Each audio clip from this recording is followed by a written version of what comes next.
Test, test, test. Test, test, test, test, test, test. Alright. Speaking to your microphone. Testing, testing. Alright. Okay. You wanna do it with headphones on or headphones off? Wait, let me hear it without it. Testing, testing, testing. Alright, no, there's a way to make it from that to this. Okay. I'll do flip that. Testing, testing. I don't know which one do you recommend.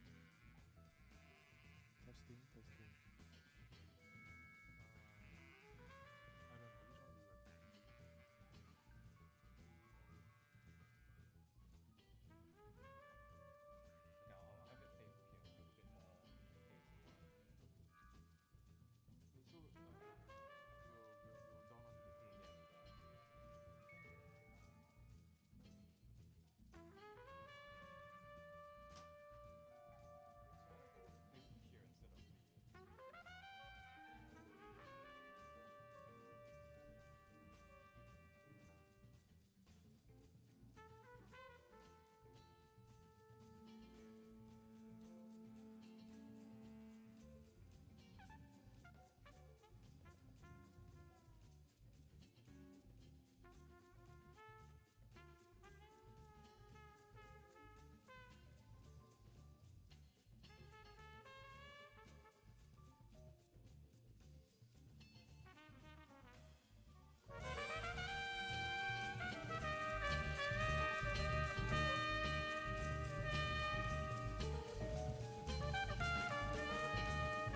Test. Alright, yep. I think I can use it from there. Like, we just have it playing.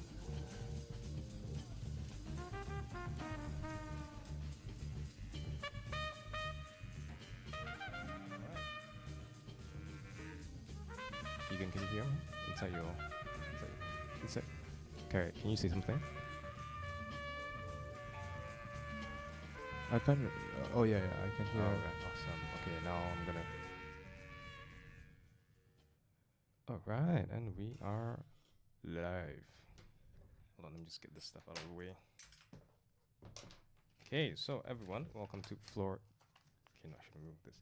Welcome to floor 10. I am your host, David. And now, just a little quick brief on what floor 10 is about. Floor 10 is about just me, David, having a conversation with random people. I named it floor 10 because that's the floor I live on Howard, and in Howard, which is on campus. But funnily enough, the first guest I have on is a personal friend of mine that is not from floor 10, which, yeah. But, you know, I'll take what I have. Organizing between schedules of different people can be a bit difficult, so. Right. Keegan. Hello, hello. Thanks for having me. Very happy to have you on. Now, a little bit of backstory between Keegan and myself. Keegan is my secondary school classmate for about half of 4 years. Secondary school translating to high school. Let me think. It would be year 2, 10. I think between year 10 and 6. Yeah. That would be the equivalent, right? Yeah, we go back quite a while. Yeah. And also another objective of this radio show would be to invoke the I don't have the correct term for this. Right, to invoke the Sonder feeling, or at least it's described in the dictionary as the profound feeling of realizing that everyone, including strangers in the street, has a life as complex as one's own, which they are living constantly despite one's personal lack of awareness of it. So, by doing this video show, I hope to, invoke that sense for both myself and any listeners that may be out there. Now, I've listed questions. A little confession before we start. I actually ran through some questions with Keegan to, get some feedback on how, the questions might go over to guests that I may know or may not know so well, and to, he was essentially my little guinea pig for. Yeah. Yeah. Right. Okay. I'll start off simple. Keegan, can you give a little short intro about yourself? Yep, definitely. So, my name is Keegan. Um, Me and Jiajun, JJ, we are David, sorry. We're from Singapore. So, I'm doing law in Monash right now, and JJ's David. He's slightly ahead of me for 2 years, because when he started, he commenced the university program slightly ahead of me, while I was doing prior studies back then. So yeah, um, happy to be here, and let's answer some questions. All right. Okay, Keegan. Keegan. Right. Very simple. What is your go-to meal? My go-to meal. Wow, Just top of your that's head. Doesn't have to be. that's a really tough question for the start of the whole program. I'm sorry. I'm still trying to get into the groove of things, but top of your head doesn't. You don't have to think too much into it. My favorite meal, huh? Yeah.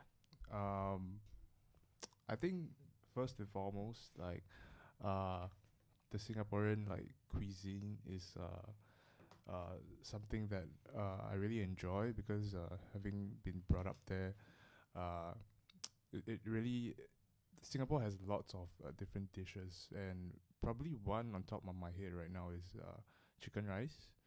So yeah, it's a really fragrant dish that I enjoy, and I haven't had it ever since I left Singapore. Um, the chicken rice here is really expensive, but yeah, that's one of the dishes which I hope to eat soon. Yeah. All right. Nice. That works. So, um, do you have any feel better foods or like feel good foods? Like what would be your top five or Comfort top three? foods, you mean? Yeah, but it depends. I say feel better because sometimes you may be sick and then you eat something that you feel better. But you may be, or rather, well, sick is one situation. You can be Which I feeling a am bit, right now. uh, Kinda. right. And you may, well, sorry, yeah, being sick is one of them, and then being a little bit depressed, a bit sad, or maybe you're just feeling a bit angry, that sort of thing. Mm-hmm. So, what would you go to, and attach the relevant situation to which your comfort food belongs to? Interesting. Yeah. So I think my go-to food would be probably congee, because What is congee for those that don't know? well, it's basically like rice that you boil it down to essentially porridge, sort of like uh it's a rice, but a really soft version of it. So yeah, and um that's something that I usually uh eat most of the time when I'm sick, and I think that really kind of like uh helps me like sort of relax in a sense, I think. Yeah. So is that just for when you're feeling down, or just That's more so of a sick a meal when I'm sick. But talking about like casual, like comfort food wise, I think probably um some biscuits. I think cookies, biscuits with milk. Yeah, because I usually have that every night uh, while watching some shows. That's usually my go-to meal. Yeah. all right? So congee then seems to be your for your sick I guess. um I guess days, probably. and biscuits and milk for your. Probably. Yeah. All right, okay, it's all right. I fancy a little bit of porridge myself. Yeah. Um, there's one that my grandma makes. pretty dope. Not gonna lie. You feel at home, like Yeah, that's it. especially with that sort of texture, you know. Yeah, I know what you mean. All right. Okay. Moving on. Do you have anything that is of great sentimental value, Great sentimental value. like an object? Hmm. Uh, not, not really. Not something that I can think of currently that I have. Um, but probably okay. I think I thought of it. Um, is probably like one of those child beanbags that my granddad used to make for me. So it's sort of like a mini cushion, like Right. a cushion, like when I was young, you know, when I was a toddler. Uh, they have it. They made it for me. So what happens was you know, like bean sprouts, right? They have uh the after the bean sprouts, like they leave behind a bean covers, Right. and they would collect it and sun it, and they would like put everything in this like bag which they sew, and then that would be like sort of my, you know, my child pillow, Right. something like that. So I think that was a really fond object that I had, and that invokes like many childhood memories. And yeah, it's something. It's certainly an object which I'm fond of. Did you bring it with you when you came over to Melbourne to Nah, study? nah, I didn't. I wouldn't say it is lost. It's somewhere in the house, Somewhere in the house. but it's not like thrown away or anything like that. Is it only an object your mum would be able to find? That sort of thing. She wouldn't know where is it.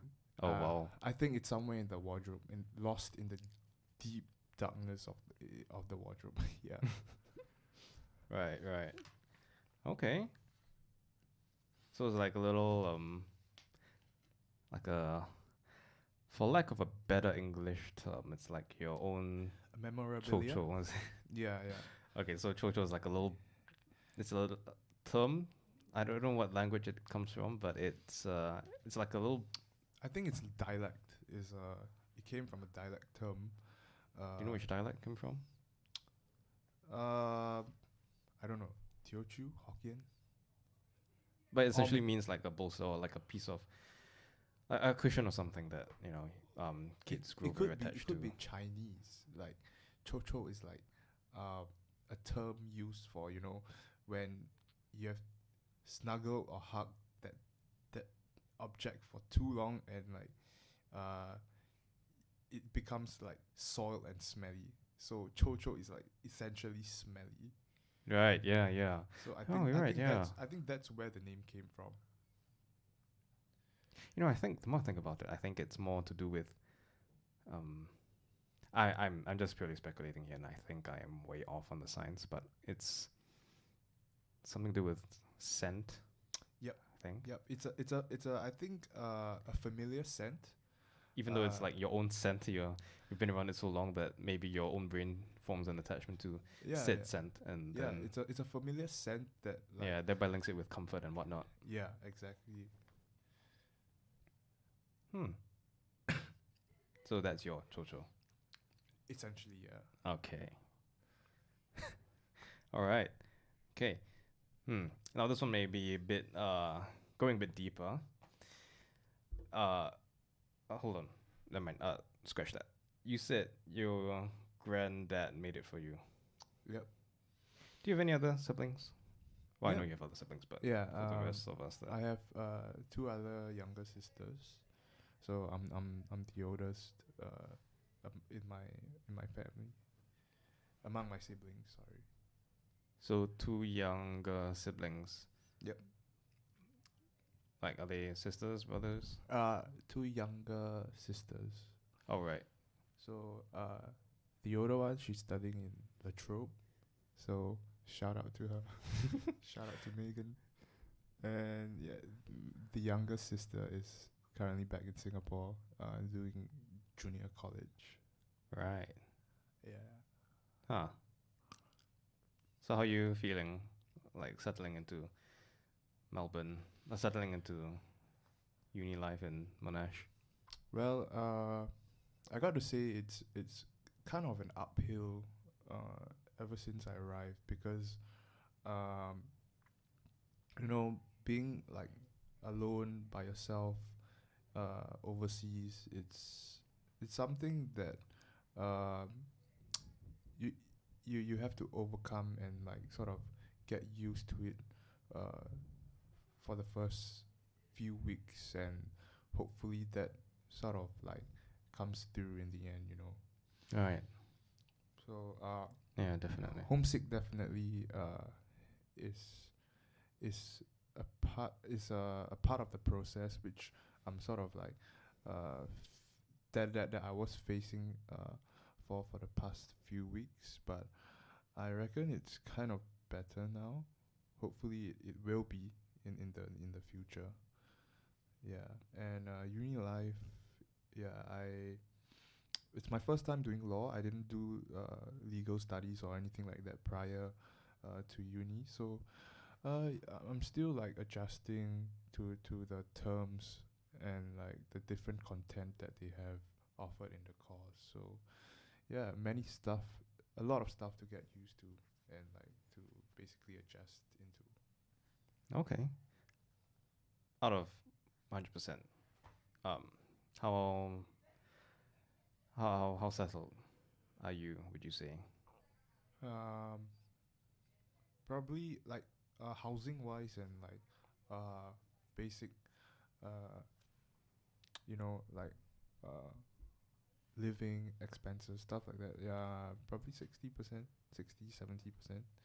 The remaining like 30, 40% is basically just getting my mentality right and also to sort of phase into the environment. All right. I guess building off on that, do you have like do you have anything in your past that you rely on to help you get through this period, or like it can even be like a quote, you know, like a quote that stuck with you and has sort of given you a bit of strength to push on. Mm, yeah, I think what my what my parents said, quoting from them, was pretty like meaningful, I guess. Like my dad, he told me that like although it's kind of like harsh and like tough now, but um, tough roads lead to beautiful places. So I thought that was pretty meaningful in the sense that like although you have a load or heaps of like obstacles in front of you right now, but ultimately you would uh, the journey and the end destination would be a better one, and like it will sort of overrule every obstacle that you face currently. So I think the quote that he gave was pretty meaningful, and like yeah, cheers to them. All right. Um, if as we get older and we reflect on our experiences, looking back on what you've done thus far, is there anything you'd like to change? Like, if you could, let's say for an example, if you could change one thing about your journey through school, what would it be and why? Um, Journey to school, as in like Journey through school. through school. Yeah. Your education thus far. I think probably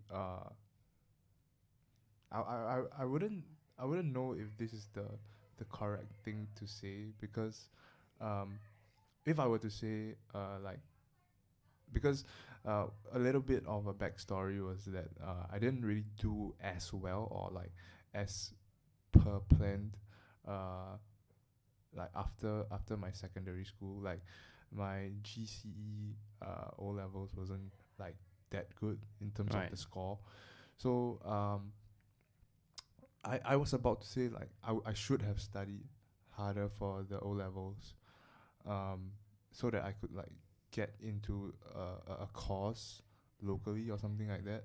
But if I were to say that, I wouldn't have uh, an overseas experience in Australia in Monash, and that would be another route that uh, another journey of my life. So I'm not sure whether I should say it like that way, or like, you know, um, have that sort of like overseas experience. But I definitely do appreciate the this route that was sort of planned out, or this route that I have taken, and I do really like appreciate, and I do cherish it, and I hope to um, make the best out of it moving forward in the future. Yeah. All right. Okay. Yeah, that works. That definitely works. Um, I guess building off on the previous question, what is something you'd want to change about the way you talk to or interact to people, whether it be in the past, present, or future? Mm, I think because I'm an introvert, so Right. I don't really like try to expand my social circle that much. But if there was something that I think would have been done a little bit different or a little bit better, was like would be like probably um having more disregarding like uh whatever awkwardness, whatever like shyness, and like Right. just throw myself into the conversation with other people. So I think maybe that would be it. Like being more vocal, being Mm. more uh shameless. Mm. If you were to say it that way, shameless, yeah. Yeah. Just engaging in like other conversations with people. Okay. Okay. You know, the more I ask, the more I start to feel like an examiner on the for O levels, which isn't, Yeah, which I yeah, feel isn't exactly yeah. We are. the right way to go about this, but No, hey, it's it's a learning fine. experience for me as well. Yeah. Uh, oh man, do you remember your A level? So your O levels, your English O level. Yeah, your English O level yeah. score. I think it was an A2. Damn, that's pretty good. I think I got an A2 as well. It wasn't bad, but like um my other subjects sort of pulled down my overall aggregate. So Wait, that but do you remember your oral exam for English? oral exam, Yeah. Do you remember the picture and the prompt that they gave you? nah, it was too long ago. I couldn't remember anything of that sort of thing. What class were you in? Uh, I was in 4E1. 4E1, that means 3E1 as well. Yep. Yep. Secondary 3 It's and a secondary 4 is both the yeah. same year. So It was a continuation of the classes. does that mean. Wait, we all did our O's at the same time, right? Sorry, we did the oral pretty much in the same time slot, I think. I'm not sure about the exact time slot, but it was about the same period. It was the hectic end of year period where like um all of the stuff, all of the examinations were held.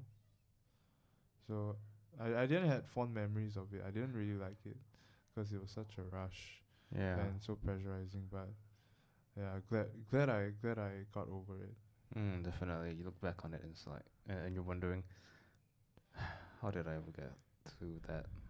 Yeah, how did the system make us How did the do system get away with traumatizing us this yeah much? 7 subjects within for the whole year? It's like I'm already struggling with 4. Don't tell me, let alone 7. Oh my I god. think it's different in terms of like the context. Singapore is definitely well. I've yet to form a fully.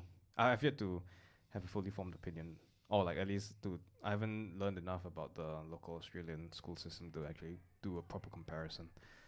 But Singapore is definitely more competitive.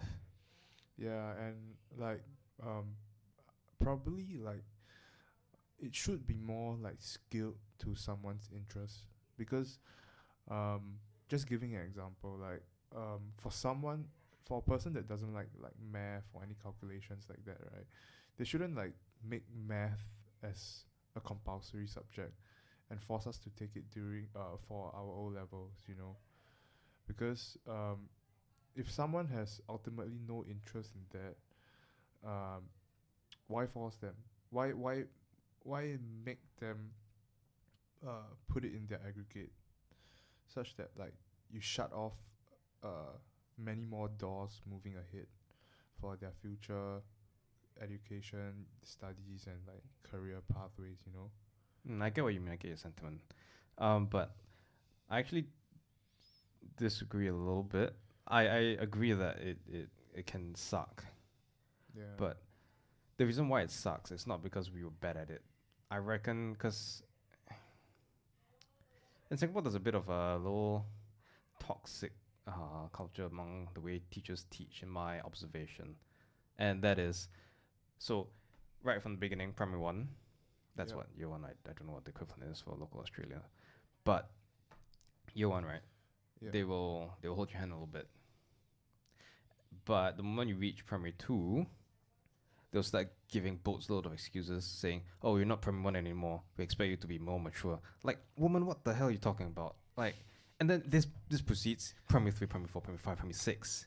We're Yeah. all told that, oh, you're older already. You're not primary five. Oh, you're not primary six. You're sec one already. Oh no, you're sec two already. You're sec three already. You're sec four already. So big already, and you still act like that, so on and so forth. No, you still don't know how to do this and that. That sort of culture that they bring us up in, right?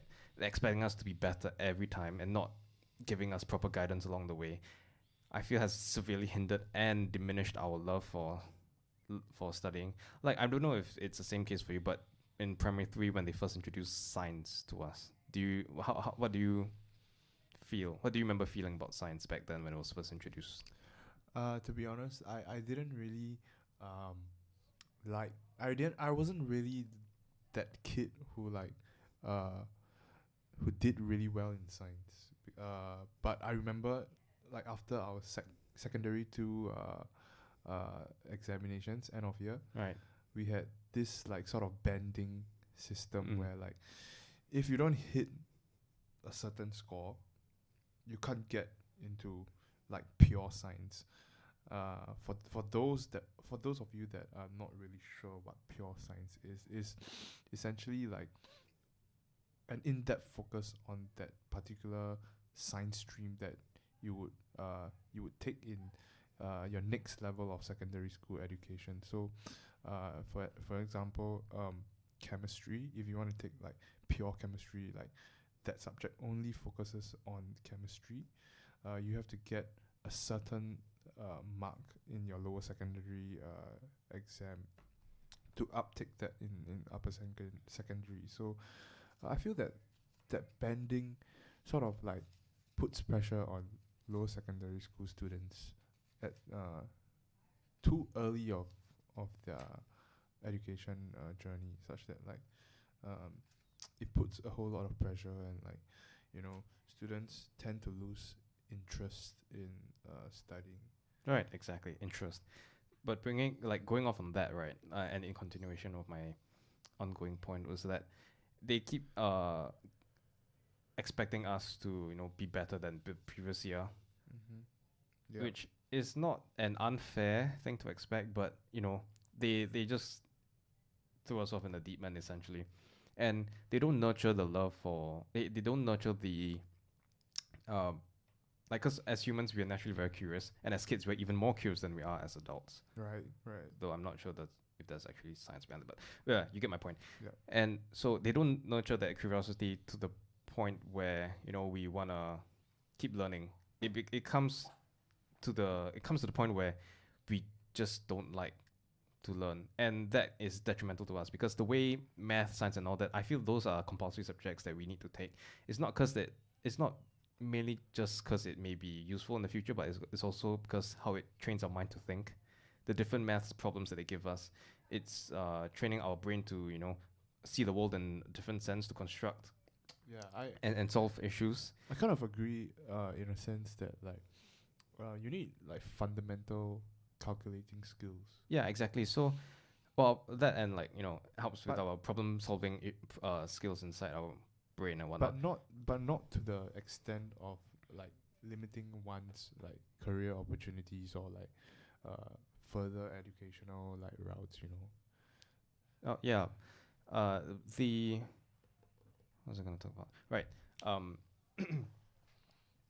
if they keep, if they don't, sorry, if they fail to, you know, keep us. Well, of course, it takes two hands to clap, and the teachers can only do so much. But then again, the students can only do so much, and mostly, right from the beginning of the education process, it really relies a lot on the teachers to foster this curiosity, and it's quite evident in Singapore society that it's not like a lot of students are just uninterested because of the way they've been taught. And there are some good teachers out there that really try their best. Yeah. But and then that's where the system comes in, and they fail them. The system fails the teachers, the good ones, and the not so good teachers, they're not really bothered by it because I kind of feel like they are doing the whole act your wage thing. Yeah, it's not something. It's nothing like something that would be for them to work towards. You know, there's not much of an incentive if like let's say the whole system remains like that. Yeah, so I don't know, maybe a point of improvement. Maybe. But it's a shame to see what it's become. I mean, for you've experienced it. I've experienced it. Many of our peers have experienced it. Yeah. But it is what it is. Yeah. Right. Okay. Moving on. Let's say I'll present to you a few hypotheticals. Okay, and just tell me what you think and tell me what you would do in said hypotheticals. Right. Firstly, let's say one day you discover that you are immortal. Okay. That's a very generic one, so I'll just start off there. What is the first thing you would like to do? If I was immortal. Yes.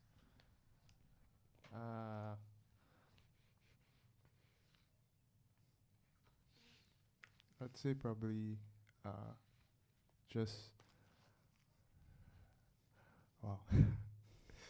It's there are lots of things you can do and you wish to do, but being the first, what is the first thing that I should do? Probably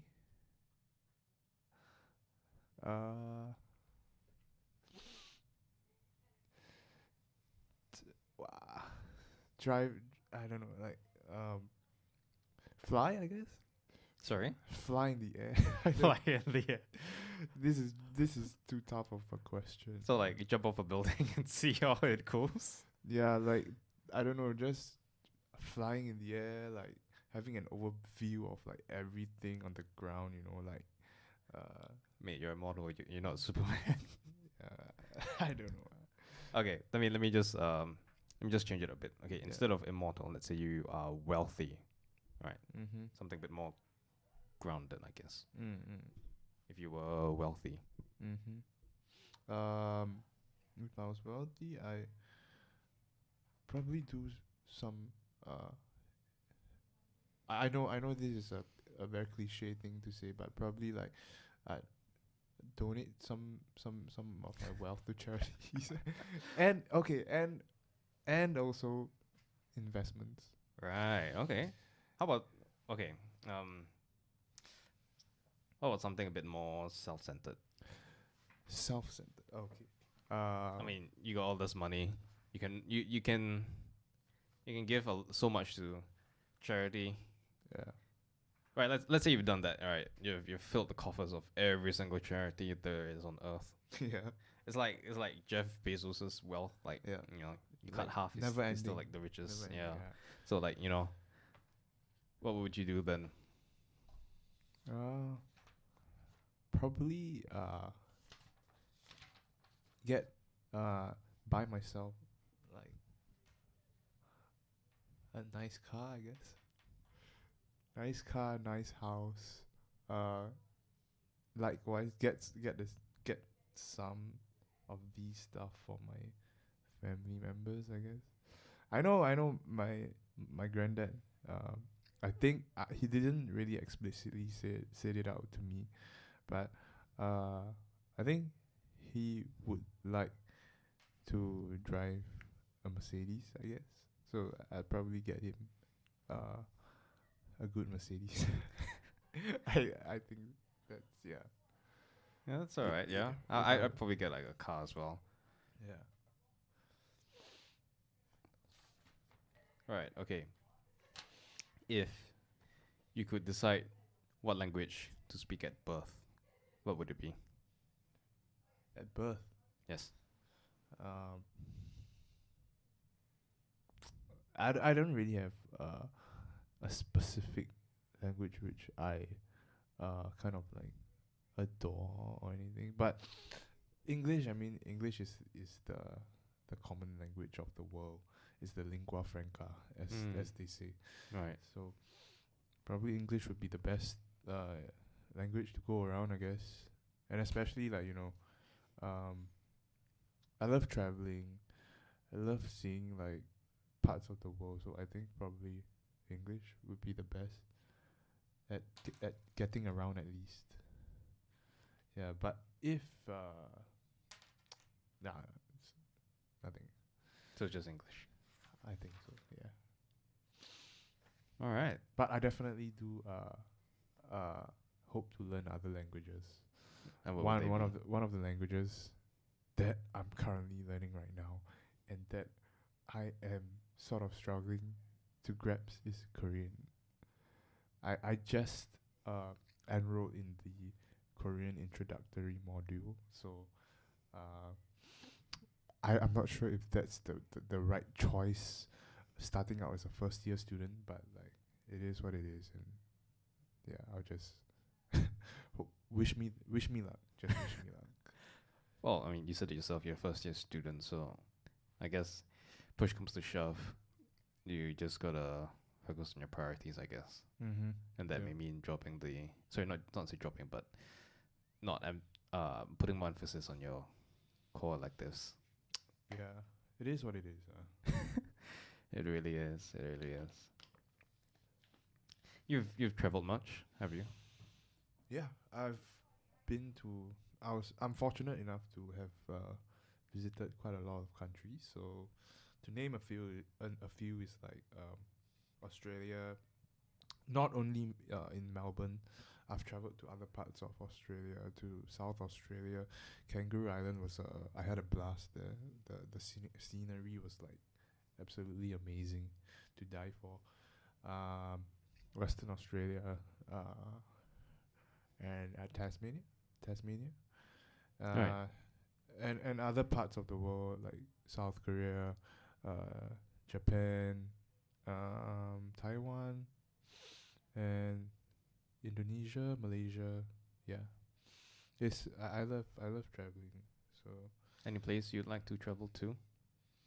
um, I think the end of the year, my family is planning a trip to Jeju Island. That's in Korea, Yeah, yeah, it's a small island offshore of the main island. South So Korea. Yeah. yeah, so I think that is one of the plans on our itinerary right now. And but I'd love to visit like mainland Japan. So what I said previously, Japan was I didn't really like actually travel to mainland Japan. I went to Okinawa, which is like an island off of south of the main island of the Mhm. mainland Japan. So yeah, I think mainland Japan is a place that I would like to visit in the near future as well. Yeah. All right. So I assume you've been through all 4 seasons essentially by this point. It depends on the country that you're talking about. I mean, like in general, like because you go. I haven't actually experienced like a full on autumn yet. Like, how brochures or travel agencies advertise, like, a place that has autumn and like all Right. the leaves turn red and stuff. I haven't actually seen such surreal sights yet, but I'm hoping to in the near future. I'm curious about your travel destinations. Like, what have you where have you been to, and um which one do you like the most? Uh, I've been to a lot of places. Mostly doing. Mostly, it was during primary school. To name a few. Europe. Europe's like Yeah. quite a big place, but like Rome, Italy. Sorry, I don't. Rome is in Italy. Uh, Italy, France, Switzerland. Nice.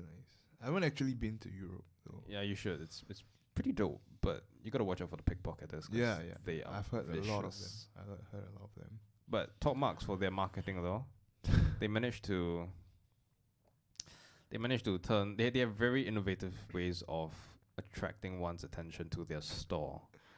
They used like there was one time they used a tire like a, when like before concrete has fully solidified, Yeah. and like someone steps in, and then like leaves a little trail and it hardens, and the trail is the mark on the is there trail forever. itself. Yeah. Yeah, so like there was a tire mark in like, this kind of concrete thing. It was on the mix of like those olden marble, like I don't know. It was a marketplace that was in a existing uh old piece of architecture. I don't know what the proper term is. So, and then there was cement mix there, and then like there was a tire trail, Mm-hmm. a hardened one. It's been there for quite some time. And there was a gentleman promoting the store. He got my attention. He pointed at the tire, Mm-hmm. right, and then he led the tire all the way straight to his shop, and then it made me and my family look up and look at his shop, and I thought to myself, wow, that is smart.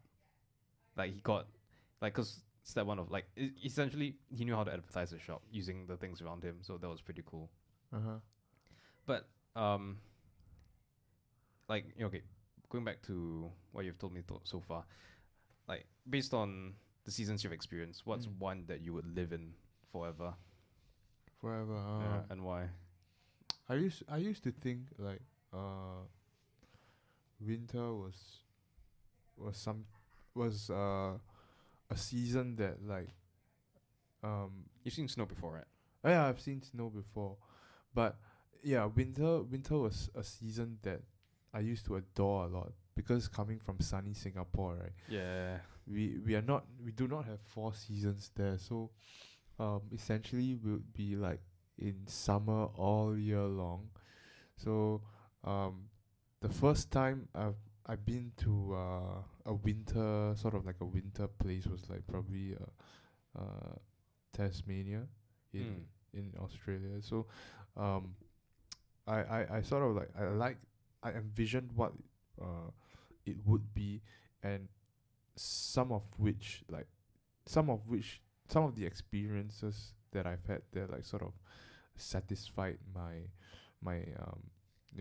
something which I envisioned, and I kind of liked it. So I thought winter was good, but living here currently now, it isn't actually winter yet, but I'm freezing my butt off some of the nights. So I'm questioning myself if winter is the season that I want to live in forever. I think probably summer, I guess. I'm still not like acclimatized to winter weather yet. So probably summer. Summer, but like Like not Singapore summer, but Australian Right. summer Yeah, I was gonna clarify. when it gets cooler at night, Mm. but still manageable. The heat is still manageable in Right. the day. Yeah. I get what Yeah. you mean. Yeah, definitely. As especially because it's drier here, and Yeah. you when you sweat it evaporates. It's not humid at all. Yeah, I think the key difference is the humidity. Yeah, the humidity really kills you when you're in Singapore. Yeah, it really does. The sweat just doesn't evaporate. For locals and foreigners alike, it really kills you. Yeah. Right. Okay. To wrap up, I've got a few questions, quick fire questions. Answer them on top of your head. All right. Okay. Have you ever broken a bone? No. Okay. Do you read your horoscope? No. unlike everybody else, no. Okay. Which of the two, if you could, which of the two animals sound would you like to swap? A monkey and a lion. Okay, Don't ask me why. that's a pretty good. Don't ask me why. I was expecting something a bit more mild. I thought like a dog and a cat. A Uh, monkey and a lion. That's pretty good. yeah. Don't ask me why. Damn. Oh wow! Imagine those wild monkeys roaming the streets, Yeah. roaring their arses off. Hey, do you have any hidden talents? No. Okay. I'm a pretty mundane guy. No, I don't know. I don't have a hidden talent. Nah, everyone's special. Okay. Would you tell someone if they had bad breath? No, I'm not a bad guy, so I don't tell someone that has bad breath. What would your stage name be? Kigaroos. Kigo. That's your Instagram, isn't it? Yeah. All right. What's a skill you wish you had and why? I think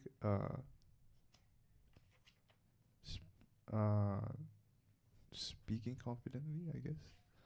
I mean, I am trying to like hone or like foster that skill, but like I think that's something that is critical in the future, like at work, or you know, just having a conversation with friends.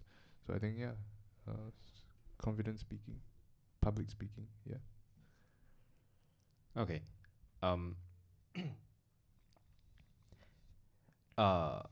on. Where's my list? Okay. If you had the ability to just think, you could the ability to teleport anywhere just by thinking about it, where would you go?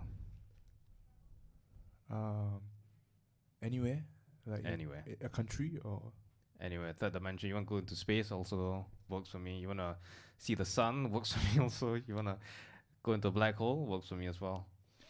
Sky's not the sky's the limit, but imagination's your limit. I think I was gonna say a country, but like you can always travel there, so Right. there isn't any point like teleporting. I was thinking of some place that is out of the ordinary. So I'd probably say space. Space is somewhere that I might teleport to. Any particular planet? Any particular sector in space that you like to? No, see? I would just want to see like planet Earth from space, Hmm. and to uncover the mystery as to is Earth flat or is it like round? All right. Okay. If you could pick any country for exchange, Yeah, where would you go? exchange. Probably exchange as in like school exchange, right? Yeah, uni exchange. I think probably I'll stick to Japan. Japan. Yeah.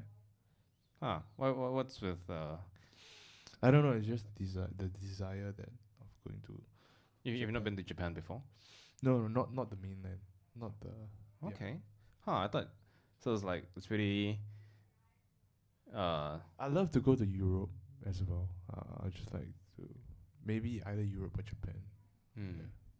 Okay. What kind of music would you play at a festival.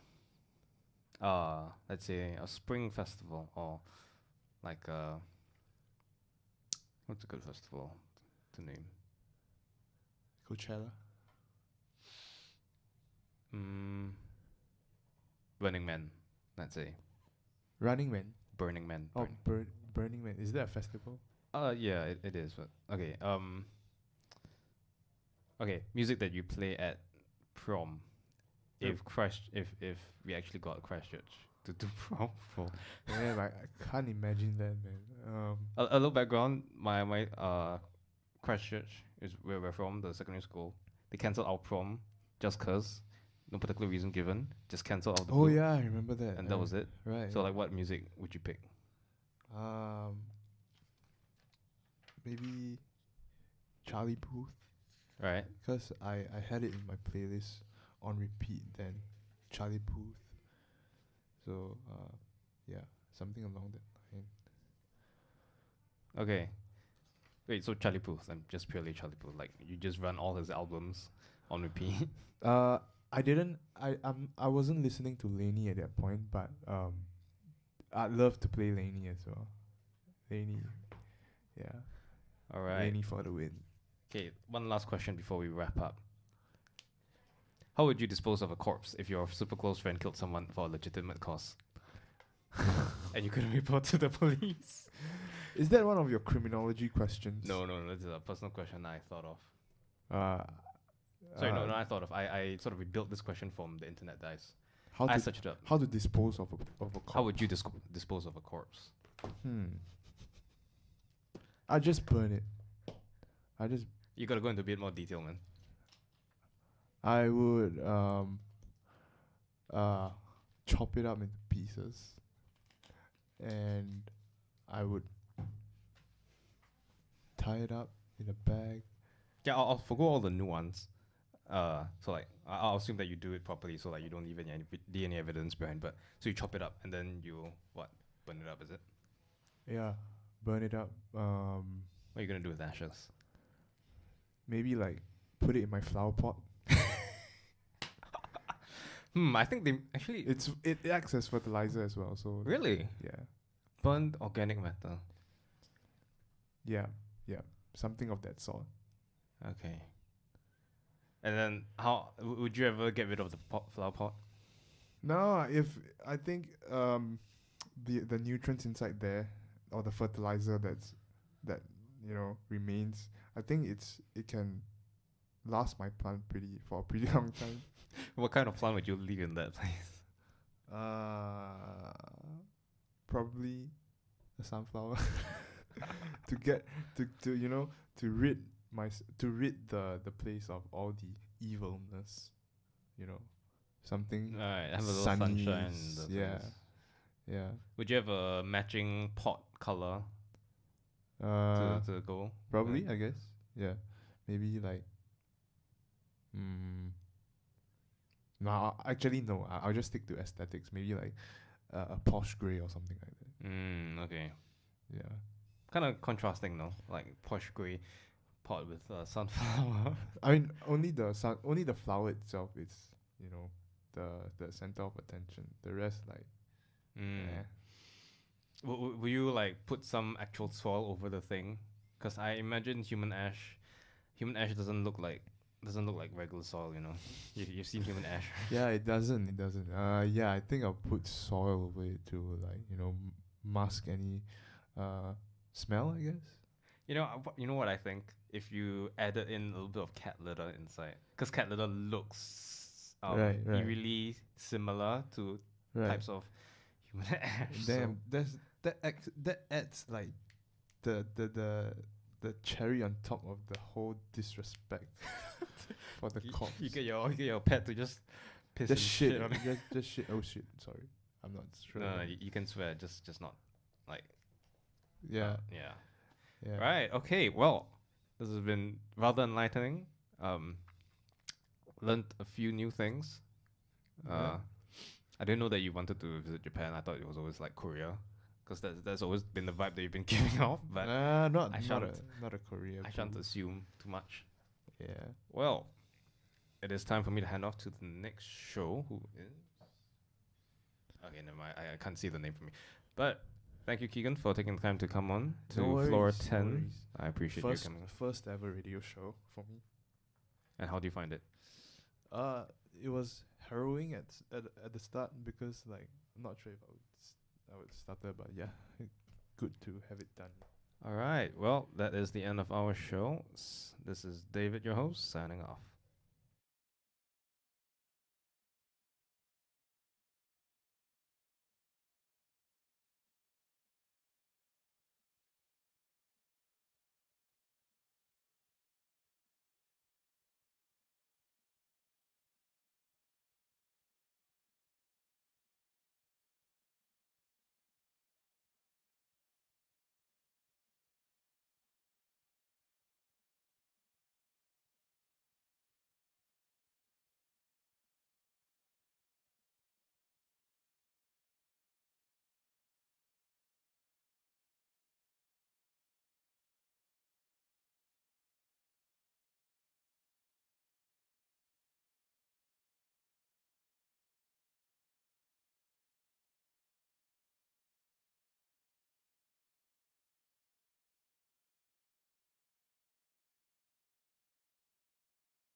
So so now people can hear me, I think. So I need to have it on 0. So I think people can hear me now, but I'm not entirely sure. I don't know. Yeah? Yeah? Yeah? Cool.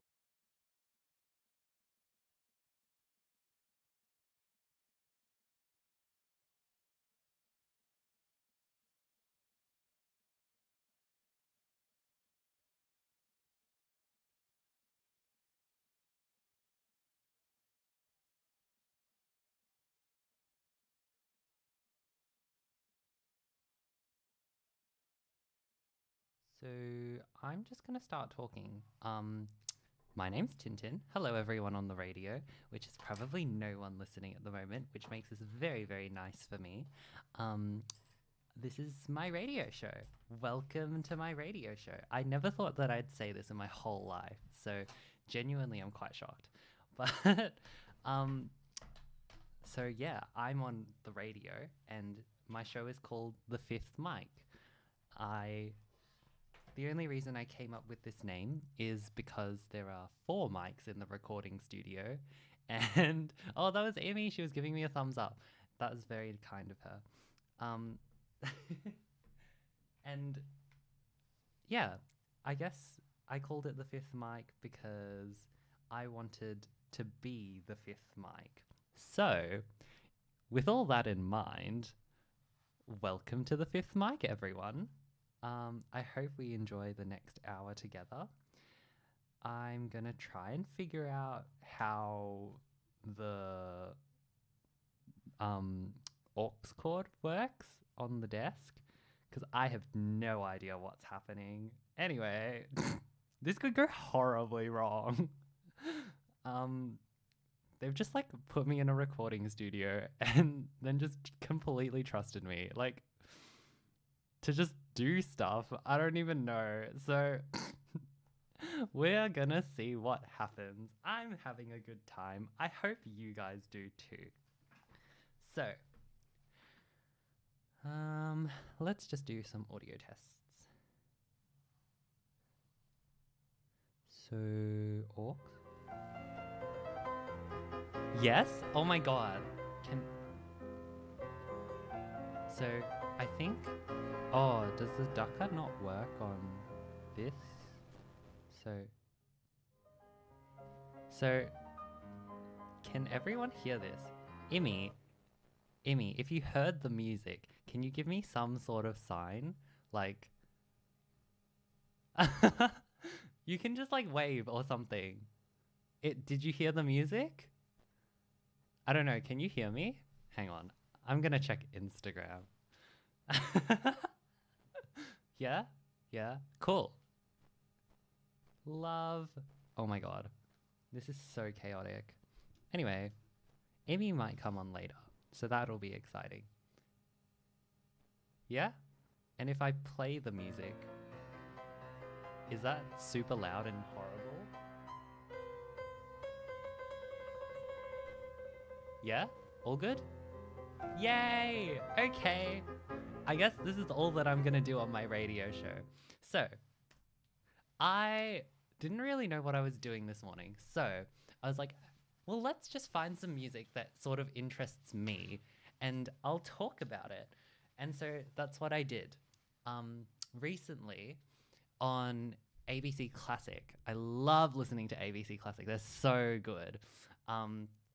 Oh, Emmy's doing circles. This is amazing. I love this so much. I totally see why other people go on radio and just talk to themselves for an hour. But I was listening to ABC Classic, and on Classic, it was International Women's Week recently, and so I heard a symphony by Dora Pejakovic, who's a Turkish, no, Hungarian. Let me check my earlier Google search. Hungarian, born in Budapest. So Hungarian composer, and she wrote some amazing, amazing works. And I did not know about them. So we're going to listen to one of her works. I have it on my computer because I'm very organized. It's called Papillon, which I think means butterfly in French, but she's Hungarian, so this doesn't make sense to me anymore. But it's super cute and it's a gorgeous piece of music. You can sort of see, I guess, the floating influences that she had. So, without further ado, let's listen.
So, again, that was Dora Pejakovic Papillon, a piece for solo piano. Or what opus number is it? It is. Oh, I don't know. Oh, I didn't write it down earlier. Oh well, but it's beautiful, as you can hear. There's so much. The use of rubato in that performance is really, really lovely. It really emulates the sort of floating freeness that butterflies sort of go through in their flight. Their flight path is very sporadic, random, difficult to map. And so, yeah, it's a very interesting little classical piece that I found, and I thought that it was just lovely to share. So, that's kind of it for that. let's move on to the next piece of music that I found. So, this is a slightly different territory. We're moving into Czechia. Recently, I found out that the Czech Republic changed their official title to Czechia, and it's very interesting. Um, yeah, Czechia. You wouldn't think, but here we are, living in a world where the Czech Republic is now Czechia. I mean, I think it's now more based on the language, but please don't quote me on this. But yeah, very, very interesting. Anyway, so the composer is Jean Jean Ladislav Dussek, and the only reason that I know of Dussek as a composer is because of the harp. He wrote a lot of beautiful music for the harp. Apparently, his wife was a composer too, and there would just be some points in time where they would compose, where she composed but actually put his name on it in order to get it published, because women weren't allowed to get things published back then. And so I thought that was a bit interesting. So there's a little bit of debate, I think, about whether or not this harp sonata that I'm going to play you was written by her or him. But it's lovely. It's in E flat major, opus number 34, the Dussek harp sonata. And I'll play that for you now.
So that was Dussek's Harp Sonata in E flat major, opus number 34.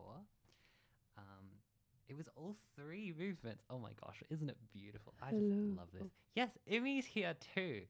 Hi. This is very wonderful. I have a guest. This is my first guest on my first show. It's an honor to be here. How does it feel, Emmy? I can It's- barely see you. That's okay. We'll move these out the way. It feels like a pleasure to be on your show, Tintin. Thank you for coming, Emmy. I have That's no idea okay. what I would have done for the rest of this hour had you not come. That's so good. Then this has worked out perfectly. Yes. So, I don't know. I was just going to say that those fast passages on harp are so difficult because to replace the fingers at that speed and to get them clean, it's so difficult to like plonk them down and then to close properly as well.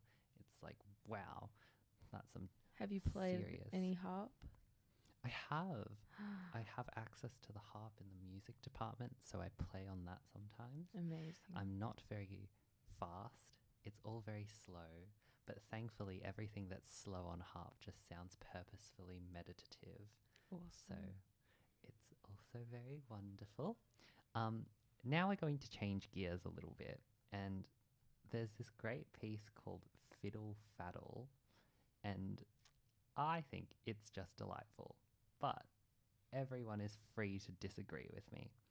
So it was written in the 20th century by Leroy Anderson, who's an American composer. So it's very sort of American-esque in that it's playful and lots of fun. And it was just sort of an orchestral showpiece that just, brings the audience a lot of joy. So I'm going to try and figure out, I'm going to turn up the things and do the and then it'll be great. So see you on the other side.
wasn't that just spectacular? It's such an exciting piece of music. I absolutely adore it.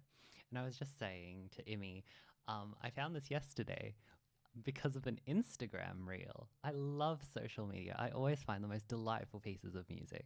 And it really is. You just get so inspired and you see what other people are doing and it's like, oh, I love that. I'm going to listen to this on repeat for the next 7 years. So I'm going to play it again because I can't get enough of it. And so I don't really care what anyone else says because I'm the host of this show. So, yeah, have it again.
So thank you, everyone.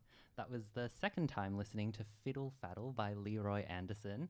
I'm back now with Imi. Imi's doing her music theory work, which is quite amusing. It's good. We've been saying that I should help Imi with music theory for a little while, and maybe now is the time. Maybe now's the time. Live radio, folks. And I've also just gotten a text from Lynette Stancombe, Sarah's mum. Shout out to you, Lynette, about my music choices. So thank you very much. I'm glad that you're enjoying the show today. And another very important announcement to Nick, the president. Happy birthday. And we'll move on to the next piece of music, which is the Krumpholz Harp Concerto. This is Movement 3 Vivace.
So that was the beautiful Krumpholz harp concerto. Ugh, you wouldn't believe I was about to say herp. Anyway, Herb concerto. yes, but the harp concerto by Krumpholz, a Czechian composer. So quite a beautiful piece of music. I recommend you all go to listen to the entire thing. It's around 25 minutes long, so in the grand scheme of concerto land, on the short side.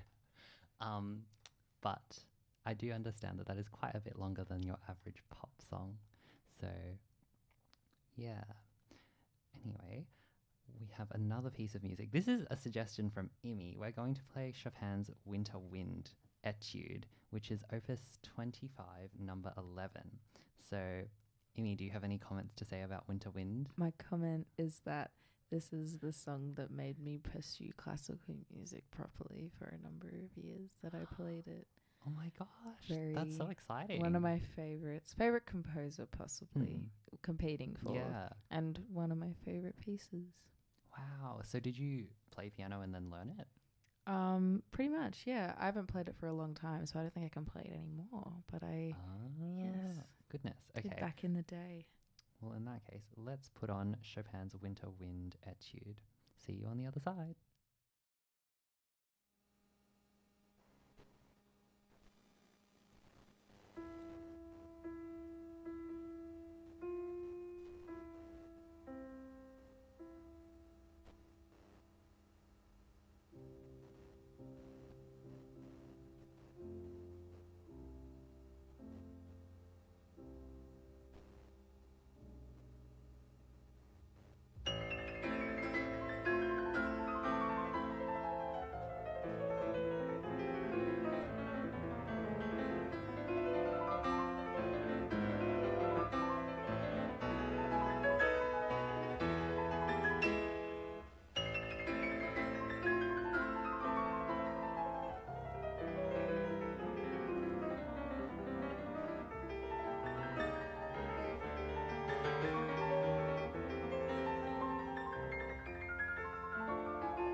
So everyone, that was once again the Winter Wind Etude by Frédéric Chopin at opus number 25, number 11. So, in C sharp minor. Oh, no, not in C sharp minor. What am I saying? Excuse me? I don't know the key of this. Neither do Apologies, I. everyone. We're both just guessing. Wait, Anyway. let me have a look and see if I can figure it out. Amy's going to put her music theory knowledge to the test, test. now on live radio and try and find out the key of Chopin's Winter Wind Without Etude. just Googling it. Yep. A minor. Apparently. In According A to this minor. thing that's called Lovely. Etude in A minor. Lovely. Okay. Num, num, num, dum, da, dum, da, dum, da, da, da, da. 14 minutes and 15 seconds. Okay. I think this is going to be the last piece of music that I play for you all. But. Oh. Yes. Okay. I need to have my mouth to the microphone. So sorry, everyone. I think this will be the last piece of music that I play for you all. It is something, if I can find the timestamp, because it's not an easy movement to find. But we shall see. You might just hear the end of this movement and into the next, but this is the Hoffman Harp Quintet. So that's for harp plus 2 violins, viola, and cello. It's the work that I played in my first semester in small ensemble at uni, because we were lucky enough to have a harp student when I Wow. first enrolled. Yeah. Which genuinely, I didn't realize how lucky I was to be in the same year as a harp student, because we haven't had a harp student since come through the classical stream. And so it was short-lived because of COVID, but got to play a lovely harp quintet with them. So this is movement 3, or well, the end of movement 2, and then going into movement 3 of the Hoffman Harp Quintet. And I hope that you all enjoy it.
So that was movement 3 of the Hoffman Harp Quintet. Anyway, we're going to do theory conversations now because I need to explain this. So when you have an F sharp as the bass note and you count up F sharp, G sharp, A, B, C sharp, D, that's 6 notes. Yep. Then to find out whether or not it's major or minor, you think about what is the key signature of that note in major or minor. So if you're thinking about F sharp major, you think about what's the key signature of F sharp major. That's 6 sharps. So 6 sharps means that D sharp is included. So that means to make a major sixth from F sharp to an ascending major sixth interval starting on an F sharp, you go F sharp and D sharp because D sharp is in the key signature of F sharp major. In F sharp minor, you don't have a D sharp. And so if it's asking for a minor interval, you use the key signature of that note in minor. So since we're starting on an F sharp, the minor sixth would be with a D natural because that's what occurs in an F sharp minor scale. Okay, that makes sense actually. Yeah? Yes. Hopefully. Thank you. You're welcome. I think that's kind of it. Hopefully nothing else bamboozles you too much. We should be all good. I think I was just overcomplicating that one. Maybe. Hopefully. Oh, I did also want to play one of my own pieces of music. It's very, very short and kind of funny. So we'll see if... Oh.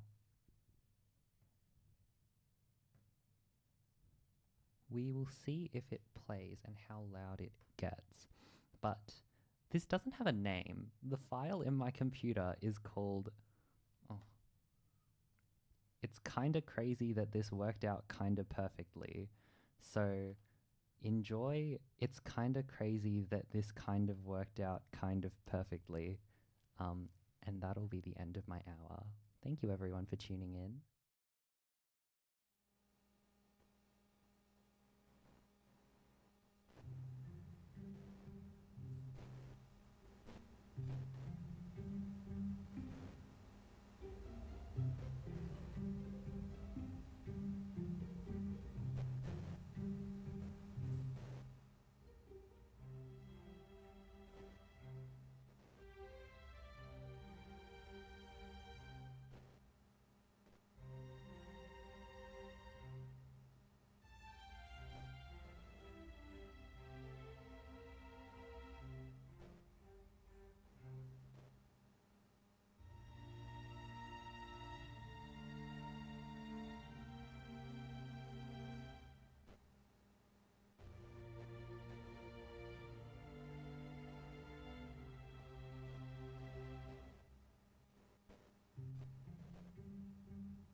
Surprise, that's the end. All right. Thank you everyone for tuning in for my radio hour this week. This has been Tintin on the fifth mic with Imi as my guest. Thank you very much for coming on this week. That's okay. You're on. Okay. And I guess I'll see you all next week then. I'm going to figure out how to turn on Auto DJ. Bye.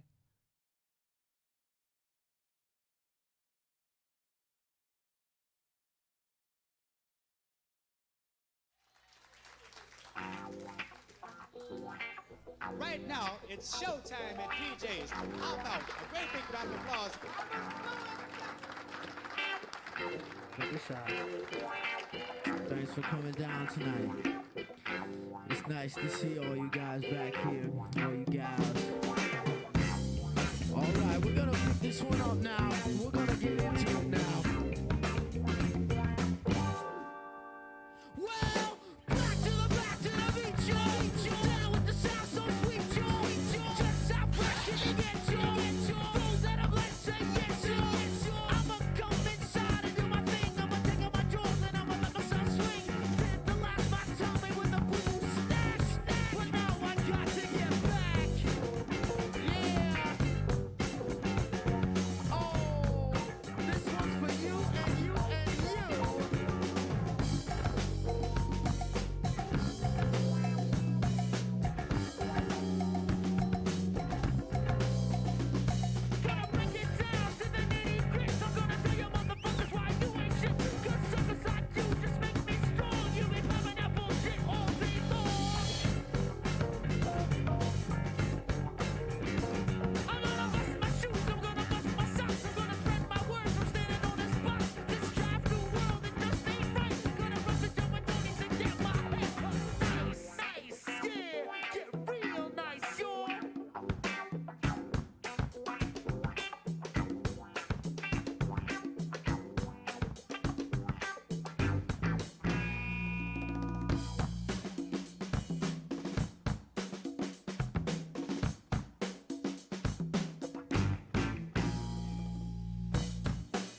And I'ma get my shit together, boy.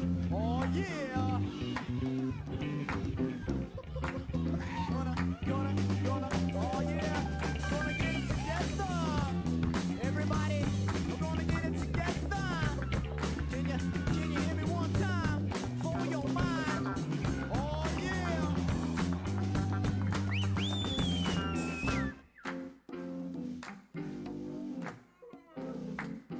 Okay, that's the end of it for tonight, folks. It's good to hear you all out there. Come back next week. I have some sheets for you. Remember, on your way home, if you're driving, don't drink. And if you drink, don't drive.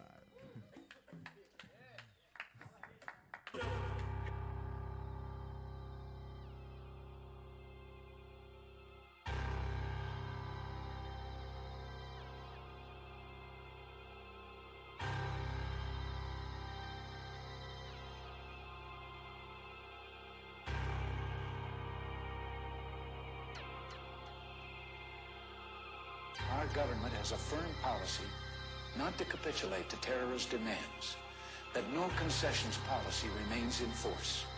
In spite of the wildly speculative and false stories about arms for hostages and alleged ransom payments, we did not, repeat, did not trade weapons or anything else for hostages. Nor will we. The ballad of the bullet, some freedom or some bullshit. Will we ever do it big or just keep settling for little shit? We brag on having bread, but none of us are bakers. We all talk having greens, but none of us own acres. If none of us own acres and none of us grow wheat, then who will feed our people when our people need to eat? So it seems our people starve from lack of understanding, cause all we seem to give them is some ballin' and some dancing and some talking about our car and imaginary mansions. We should be indicted for bullshit we inciting, telling children deaf and pretending it's exciting. We are advertisements for agony and pain. We exploit the youth, we tell them to join the gang. We tell them dope stories, introduce them to the gang. Just like Oliver North introduced us to cocaine in the 80s when them bricks came on military plane.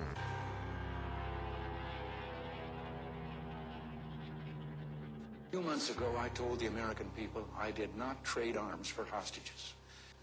My heart and my best intentions still tell me that's true, but the facts and the evidence tell me it is not. The end of the Reagan era, I'm like Lemma 12er, old enough to understand the shit had changed forever. They declared the war on drugs, like a war on terror, but what it really did was let the police terrorize whoever. But mostly black boys, but they would call us niggas, and lay us on our belly while they fingers on their triggers. They boots was on our head, they dogs was on our crotches, and they would beat us up if we had diamonds on our watches. And they would take our drugs and monies as they pick our pockets. I guess that's the privilege of policing for some profit. But thanks to Reaganomics, prison turned to profits, cause free labor's the cornerstone of U.S. economics. Cause slavery was abolished unless you are in prison. You think I ambush it and then read the 13th Amendment. Involuntary servitude and slavery it prohibits. That's why they giving drug offenders time in double digits. Ronald Reagan was an actor, not at all a factor, just an employee of the country's real masters. Just like the Bushes, Clinton and Obama, just another talking head telling lies on teleprompters. If you don't believe the theory, then argue with this logic. Why did Reagan and Obama both go after Gaddafi? We invading sovereign soil, going after oil. Taking countries is a hobby paid for by the oil lobby.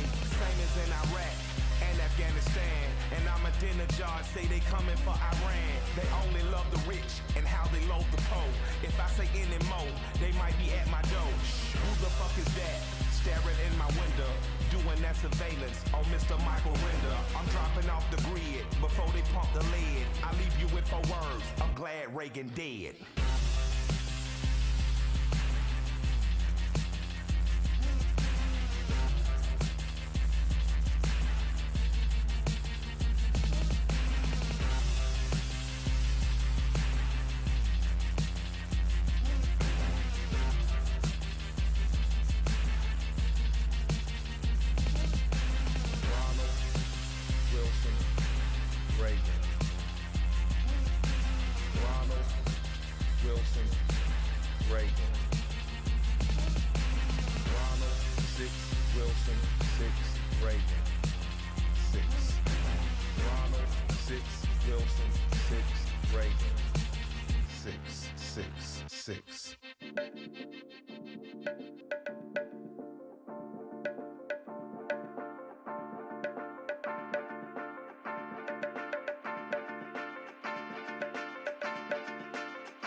Hello, hello, hello. Testing, testing. Can you hear me? Hi, welcome everybody to the show. My name is Sarah. If you have never tuned in before, Tintin's giving me a thumbs up from outside saying he can hear me. So that is very exciting. Hi, welcome. It's me. I'm back after over a year, which is a little bit mental. This is so exciting. Tintin is my friend and he is dancing outside the window of the Radio Monash broadcast studio right now, crazily, which is just like old times. I'm so excited to be back broadcasting because Tintin in my first semester of broadcasting ever in first year used to sit outside the broadcast studio and listen to me and listen to my show, which was very exciting and I enjoyed it very much. And so basically here's a little history for you. This is going to be a very random show, by the way, so don't expect too much craziness. But anyway, basically a little history for you of me and Radio Monash is that I started broadcasting with us in 2021 in my first year of uni. In semester 1 we were on campus, and then so I was in the studio that I'm in right now and using slightly different gear but almost the same gear as I'm using right now, and I was doing my show. I did 10 shows in semester 1 of 2021, and then in the semester 2 of 2021, I need to talk slower on radio, it's been a while. What did I do? I did another 10 shows remotely from my house using my not particularly great USB mic that I had sitting on the piano in my house. So that was an interesting 10 shows. And then Radio Monash got renovated and we haven't been on air for over a year because we weren't able to have a stream while we were renovating. We didn't have a studio. It took like 7 months longer than it was supposed to take. The whole shebang happened to us basically. And so we finally have a stream back. Yes, it's a YouTube stream. Yes, I apologize. Hopefully we'll be getting something different soon. But anyway, I have no idea who's listening right now. I haven't got the YouTube thing up. So I don't know who is tuned in, but just in case somebody listens to this and doesn't know what's going on or is listening to this in post, if I, for some reason, ever upload this to somewhere else, which no plans yet, Tintin's giving me 3 viewers. Is that what you're saying, Tintin? Yes. Tintin's giving me a 3, he's holding up 3 fingers through the window. So that's you, Tintin. That's my mum, who I'm going to check my text right now, who I think is with my nana. So I'm guessing that's 1 device. And a 3rd random person. I don't know who that is. I don't think it's me. So cool. Hi, 3rd random person. Could be Nick, actually. I wonder. I don't have it is Nick. Okay, Tintin's telling me it's Nick. Hi, I don't have your comments up in the studio right now. I will, probably, at some point. Anyway, so as I was saying, my name is Sarah, and you're listening to my show called No Pressure Piano, which is going to have absolutely no piano in it today. But that's okay. We're gonna improvise, but not in the way that I used to. We're just gonna chat today, I think, just because I feel like it, and there's lots to talk about, to be honest. Shall I play a song now? I usually plan my shows really, really well and really thoroughly, and I have not done so for today because I know that there's so many songs that I've discovered in the last over a year that I want to play, and I also know that there's so many things that have happened that I want to talk about. So did I plan? No. Did I come in with plenty of confidence of just talking about whatever I want? Yeah, we'll see what happens. Tintin's trying to show me comments through the window that I can't read even with my glasses on. So I'm going to read them after I play a song. Right now I'm using the actual Radio Monash computer to play music, which means that the only thing I will play is going to be Muse or ballpark music.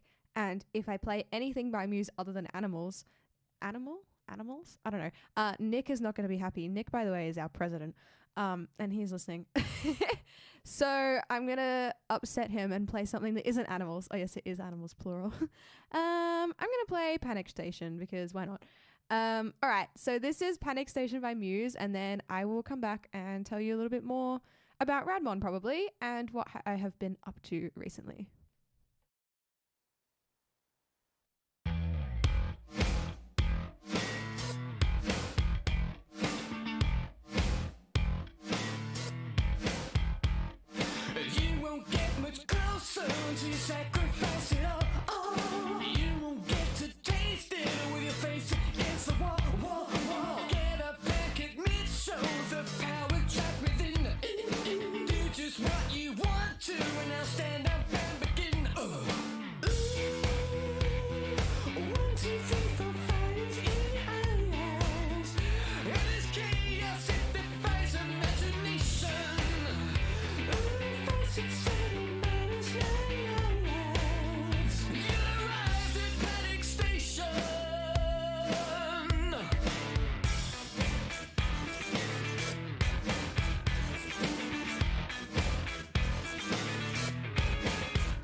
welcome back. That was Panic Station by Muse that you have just heard. And I have actually opened the chat on my laptop in the studio so I can see who's here and who is listening. Nick, hello. Tintin's outside. I believe my mum and my nana are listening together. So, hello. And somebody in the chat called Nathan, who I don't know. I don't think. Do I know you? Is it one of my friends' friends? Or is your username like a, what's the word? You know, when you have a fake name that you pretend to, like an alias. Yeah, an alias, or just like a username that you use online. No connections. Hello, welcome. All right, well, alias, yes. Thank you, Nathan. Okay, cool.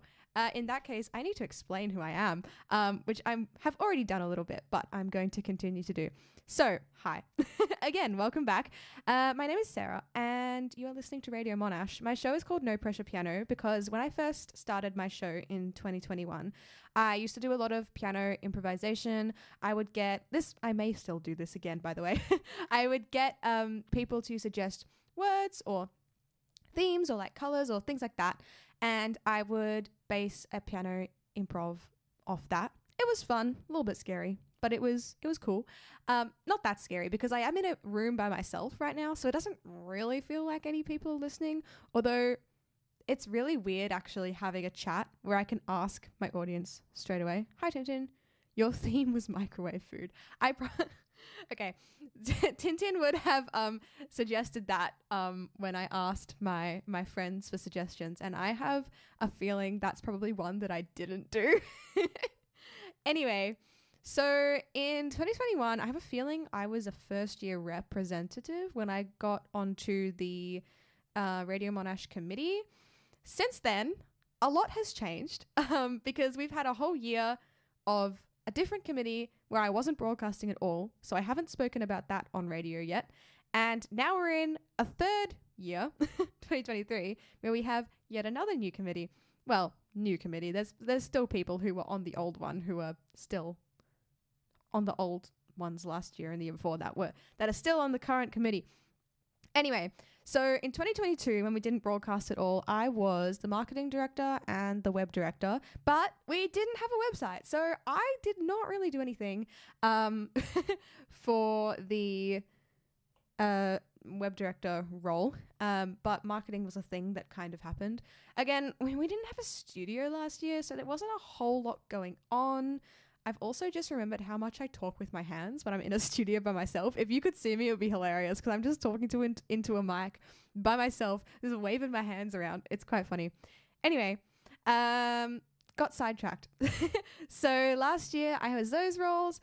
This year I am secretary of Radio Monash and also a co-marketing director with a lovely girl named Georgie who is doing most of it right now because she is incredible at making graphics and I cannot do that to save my life. What I can do is just take random people of like random photos of people in the studio and post them on social media and be like, look, here we are, we're actually in the studio, and just be generally really excited.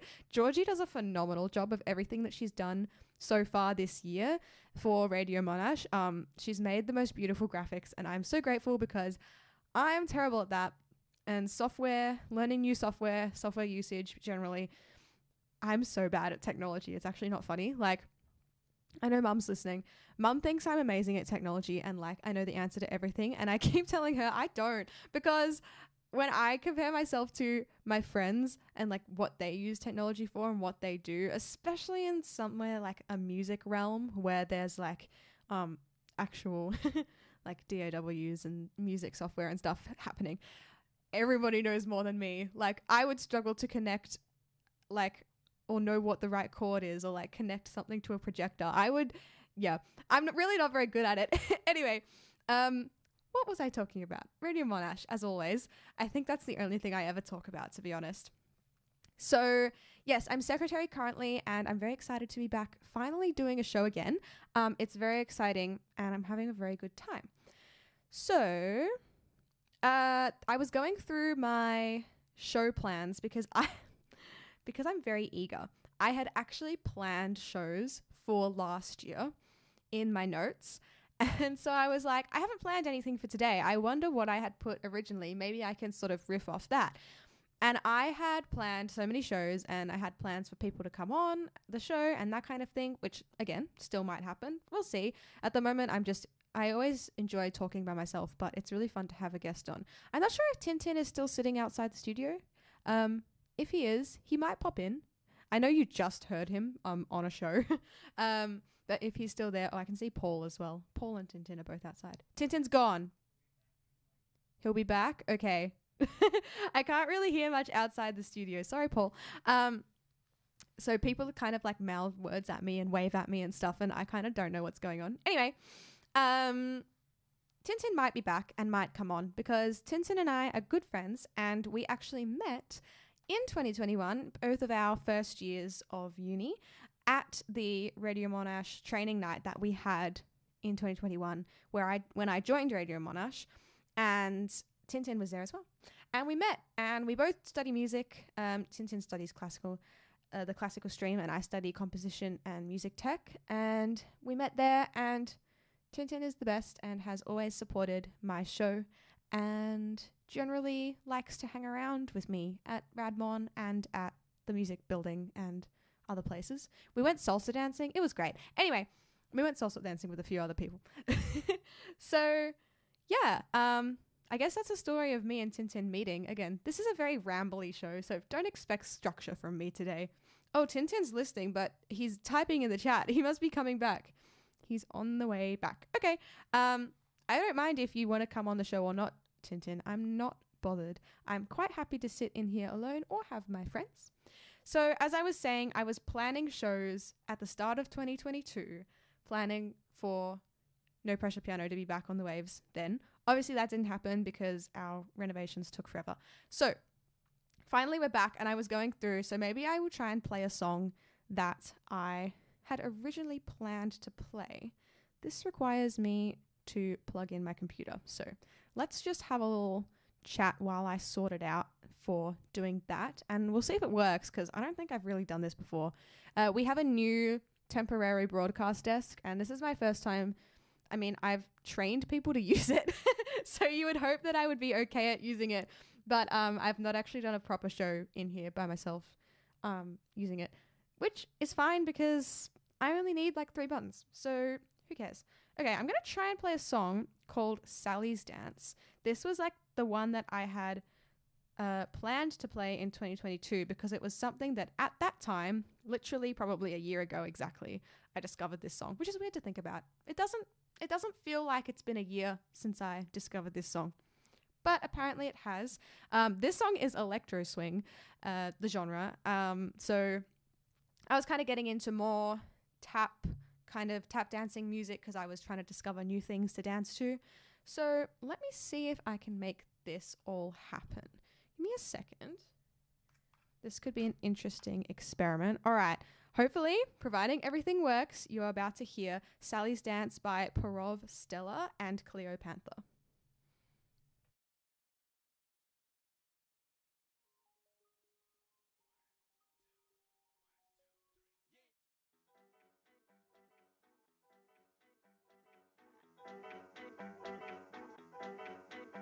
So come on, have cats in the house. Shake your feet and separate out. Move together. So come on, have cats move together. Now she's the queen of style states. The girl got high energy. Sally, she's jumping up, making all the cats in the barroom stop. She's jumping, leaning, hopping. Her prances eye popping. Look at her style and grace when she keeps that pace. She's dancing, she's prancing, she's da-da-da-da dancing. She's a cat swinging all that jazz. The girl got free to defeat. She's dancing, she's prancing, she's da-da-da-da dancing. She's a cat swinging all that jazz. The girl got free to defeat. Yeah, she's so fond of the Lindy Hop, the girl with the peregrine. She won't even stop if you call the cops. Sally, she's right up prancing in now. She's flipping, side flipping, hair whips up, ass beating, claps her hands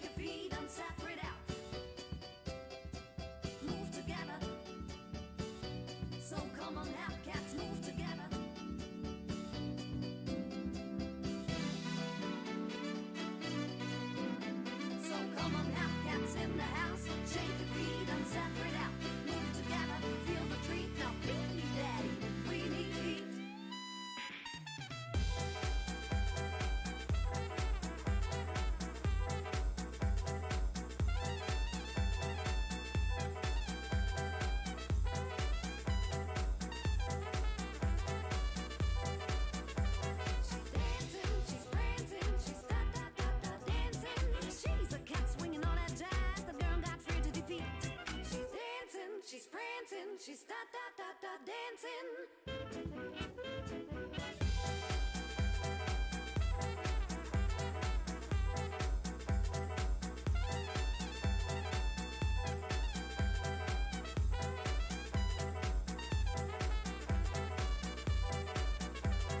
Move together. So come on, half cats, move together. Move together. So come on, half cats, move together.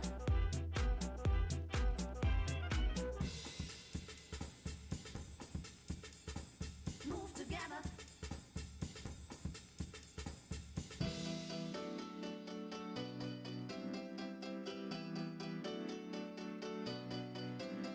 So come on, half cats in the house. Shake your feet and separate out.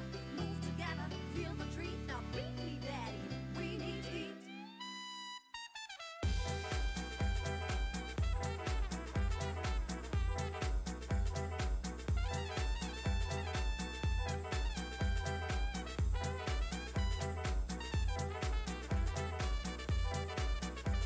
Move together. Move together. So come on, half cats, move together. Move together.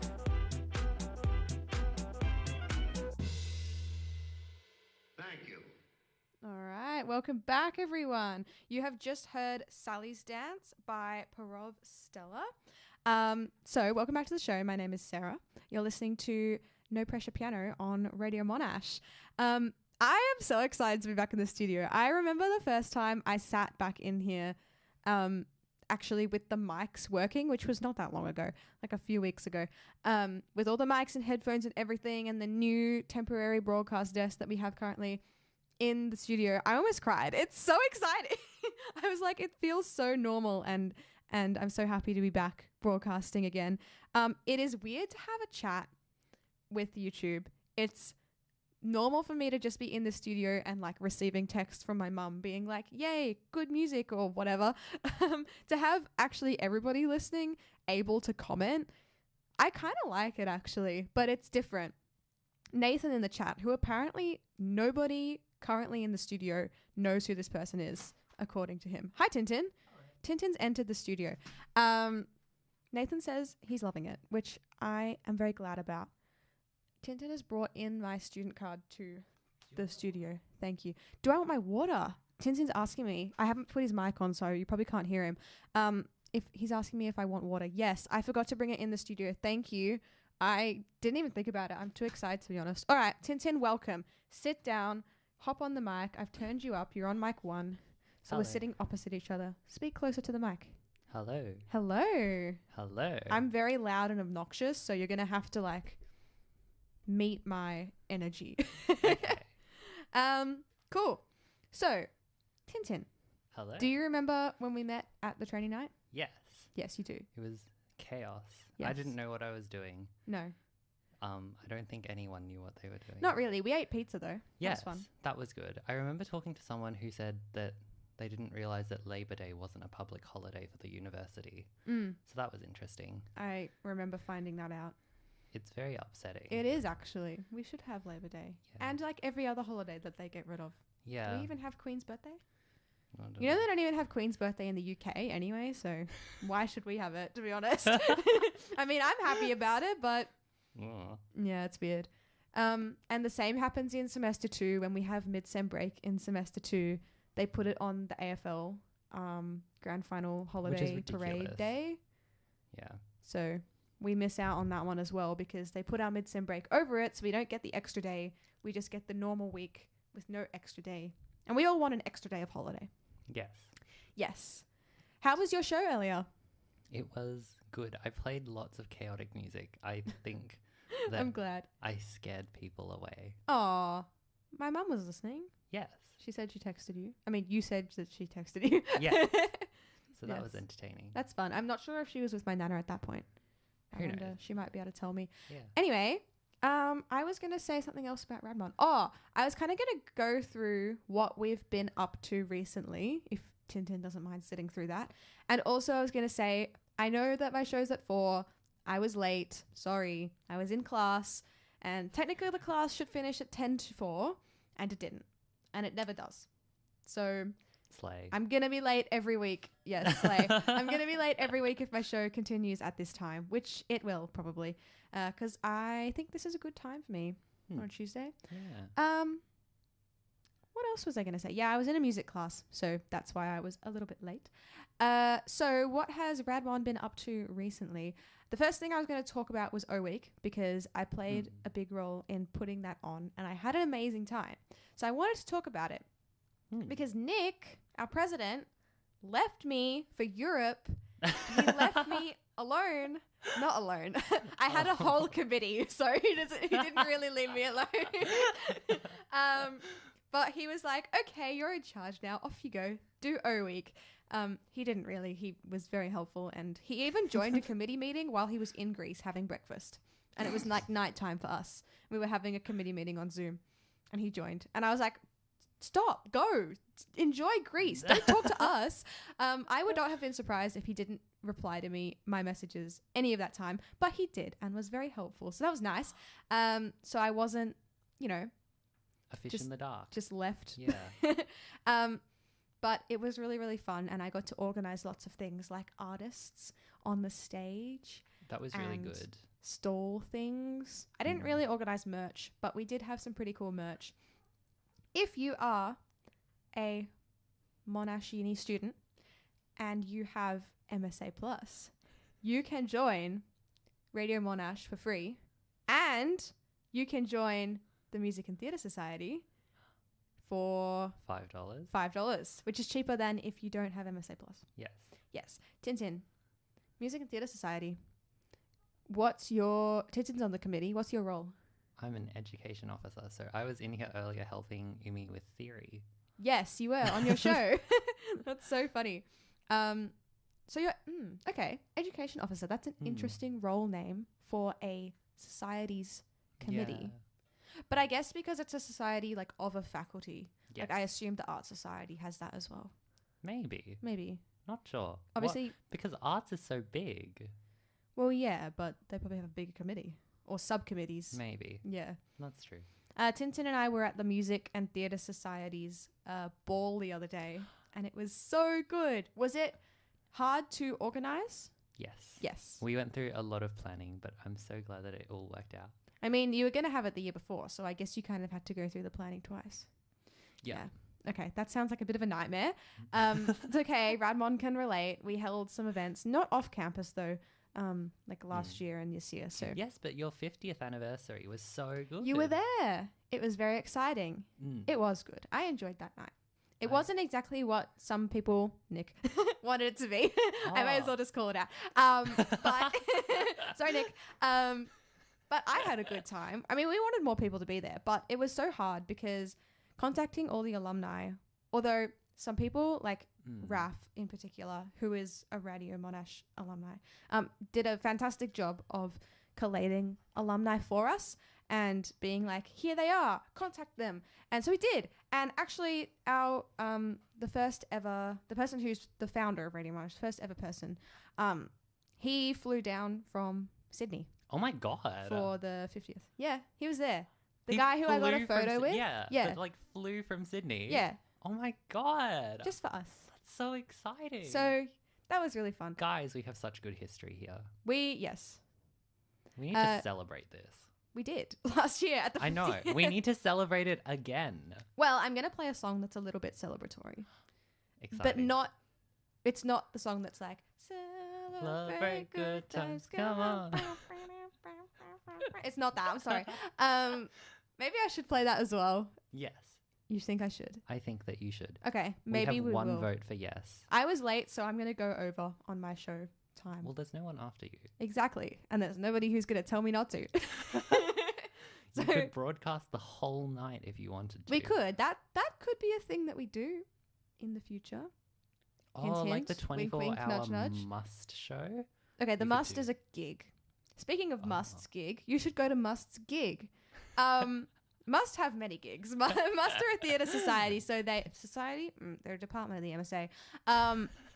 They are the Monash Uni Student Theatre, And so they have lots of theatre events that everybody listening should go to because they're very cool. I went to their singing soiree last week. I was about to say last night. It was last week, I think.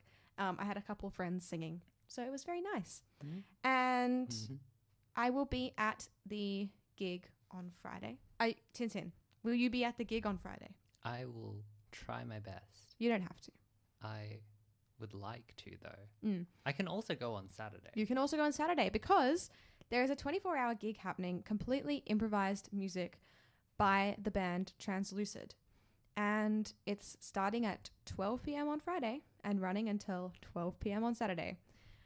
So you can go in the middle of the night, You or can be, in the morning, or at any time. Morning person, night owls, anyone in between. Yes, anybody can go to this gig. And I think Friday night they're also having like a bar and stuff. So it's going to be a nice vibe. I am going to try to also be there because Translucid is inviting people to join in and play with them. So I can bring my violin You and can. just jump on stage. There's an EOI form for it though. Have you done that? No, I have not. I haven't heard back from it anyway, but you know, I'll be there. I'm going to tap dance in it. So spoilers. Oh my god. That's my plan. Apparently there's actually Exclusive. another person who I do know who's also tapping. Oh my I know. gosh. We're not as rare as I thought we were. 2 tappers. 2 tappers. In one show. I'm not sure if we're going to be at the same time. If we're at the same time, I feel like I might struggle. What a bargain. Tintin, entertain everybody while I drink some water. It's 2 tappers in one show. What a bargain, everyone. Come to Must. It'll be great. Bargain. Fair enough. No, but the celebratory song that I was actually going to play, which isn't actually celebratory, is none other than All the Small Things by Blink-182. I don't know this song. Would you like to know why I'm calling it a celebratory song? Yes, I'd love to know. You'd love to know. Okay. The reason is I think it's the first song I ever played on air at RadMon because I was like, I know that song and it's in the system. And so I played it. And then I think I also played it in my first show of second semester 2021. Yeah. So it's therefore now tradition that I have to play it at my first show of each semester. Okay. So I'm going to do that. And even though I have Spotify open on my computer, don't tell Nick, no, you can, it's fine. I am going to search it up on the actual RadMon computer and play it off there because that's tradition and that's what we do. But it's archaic. It is archaic and yet I use it because I love Radio DJ no matter what the haters say. Everybody hates Radio DJ. Even at the training night, I was like, this system is old and broken. I am so sorry. Blink-182. Here we go. All the Small Things. All right. Any last words before I play this song? I would like to say that this has been very fun. This sounds so dramatic. I was like, any last words? It was as though you're going to die after this. Nobody in the studio is dying today. We can't today. get blood That sounds on so the bad. expensive equipment. No. It would be very bad. All the equipment will be fine. I wonder if anybody's in the chat. Let me check again. No. Okay, good. Nobody's telling me off. All right. I'm going to play a song. This is All the Small Things by Blink-182.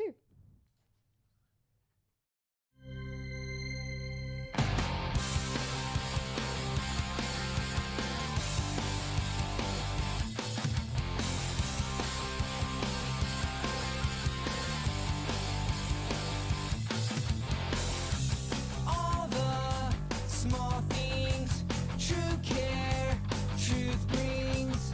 I'll take one lift, you're right, better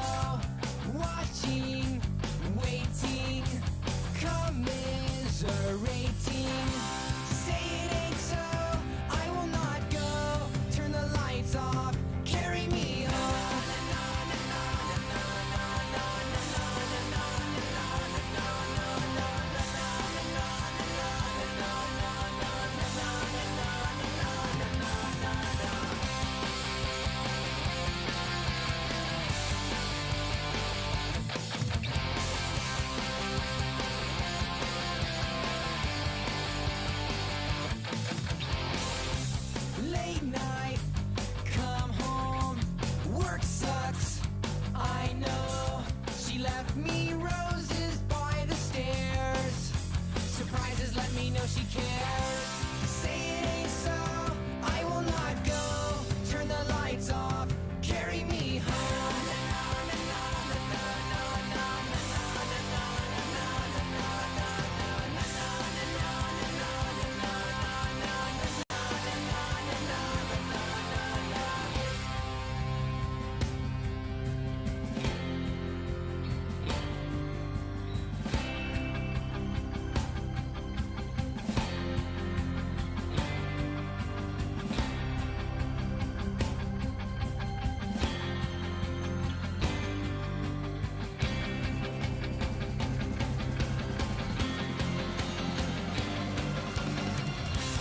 Say it ain't so, I will not go. Turn the lights off, carry me home. Keep your head still, I'll be your thrill. The night will go on, a little windmill. Say it ain't so, I will not go. Turn the lights off, carry me home. Keep your head still, I'll be your thrill. The night will go on, the night will go on, a little windmill. Hello. Welcome back. Hi. How are we going? Tintin's still in the studio. Sure am. Turn his mic up, then we might be able to hear him say hello. Cool. Can you hear me through your headphones, Tintin? Okay, I'm Can not you hear wearing me loud and headphones. clear? Oh, you're not wearing the headphones. It doesn't matter. Yeah, I'll turn your headphones down I a little am bit. now. Cool. While that song was playing, I snuck out of this studio and into the recording studio where we have some like earplugs that actually Daniel bought for us during O Week because the music was so loud at our stage at O Week. And I have stolen them because the music in here is really loud on the speakers that we have in this studio. And yeah, I'm going to have to sort that out. Anyway, Nathan is still in the chat saying that he's glad we're not dying today, which I'm also glad. We're doing the opposite of dying. We're living and thriving. Yes. We're not just surviving, we're thriving, and we're live, and it's very exciting. Exactly. So, Live and alive. yes, you're going to need to talk closer to the mic if you want to say profound things like that, Tintin, so that everybody can hear you. Live and alive. Oh my gosh, this isn't ASMR. So, yes, you've just heard All the Small Things by Blink-182. I'm Sarah. This is Tintin. Tintin, say hi. Hello. Hello. I don't think we have any other people watching anyway, other than people who already know who you are. Yes. So, cool. Let's talk about O Week. Sure. You were at O Week. O Week was very fun. What did you do at O Week, Tintin? I was sort of running around like a mad person because I was helping give tours on behalf of education. I'm no longer an education student, but I was giving tours to people of the Learning and Teaching Building. Oh, we love their Learning and Teaching building. Yes. Everybody has classes there, so we have a new viewer. Oh my gosh. Their username is Minto TV. Hello. Hello, Minto. This is really weird because it's like we're live streaming, but you can't see us. Yeah. I didn't know we had a radio station. Yeah. Hi. Are you a Monash student? Probably somebody. We do in fact have a radio station. My name is Noah. Hi, Noah. Okay. Noah is very chatty in the chat. I'm going to get very distracted by this. Anyway, O Week. You could come visit us. Yeah, Noah, if you're on campus, come visit Radio Monash. We live upstairs in Campus Centre next to Sir John's, which is like the student bar. So if you come upstairs of Campus Centre, there's like a window. You can see us broadcasting in the window, which is crazy. Stare into our souls. That's weird. Yeah, you can do that if you want to. So Tintin was running around crazy busy at O Week doing tours of the LTB, which is a great big building, and I get very tired going up the stairs for my classes on the 3rd floor. Thankfully, there are lifts.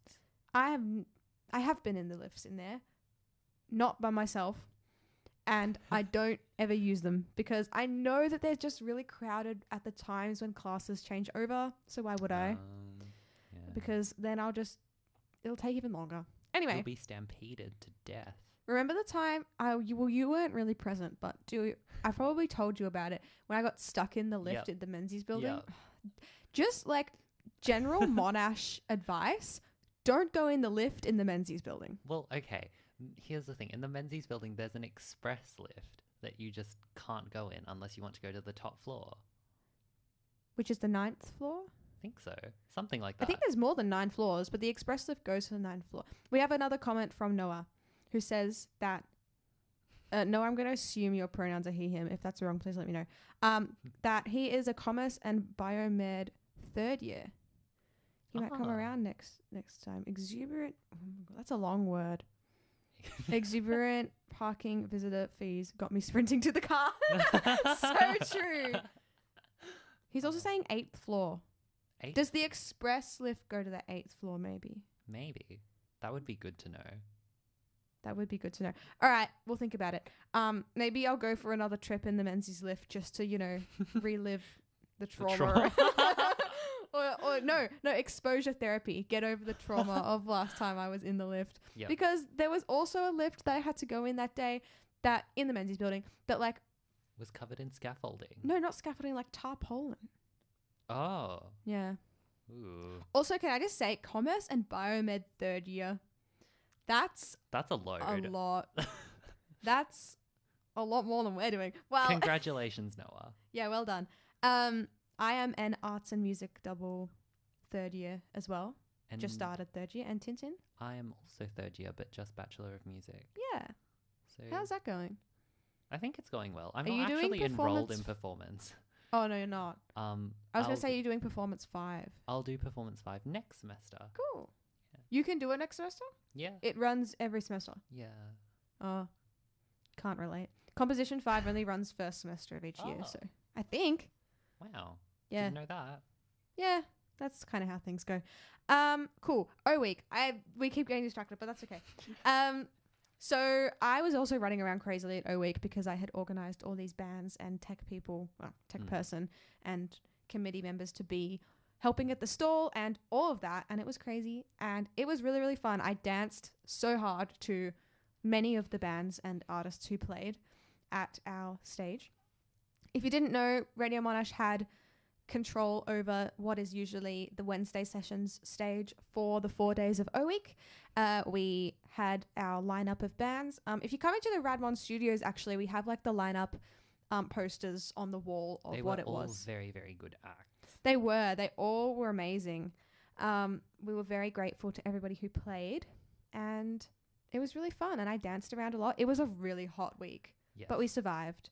I had my sunscreen. I was covered in sunscreen every single day that week.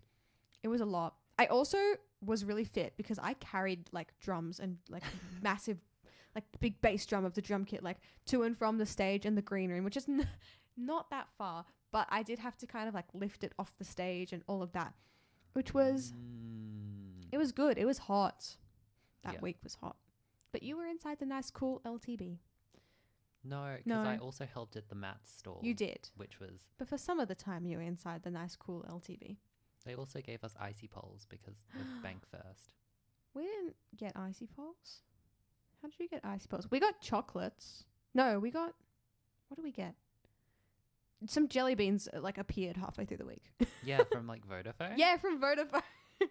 I think there's still some in the office next door to us, actually. Come in the if you next want room. jelly beans. Come to Radmon if you want jelly beans and fun.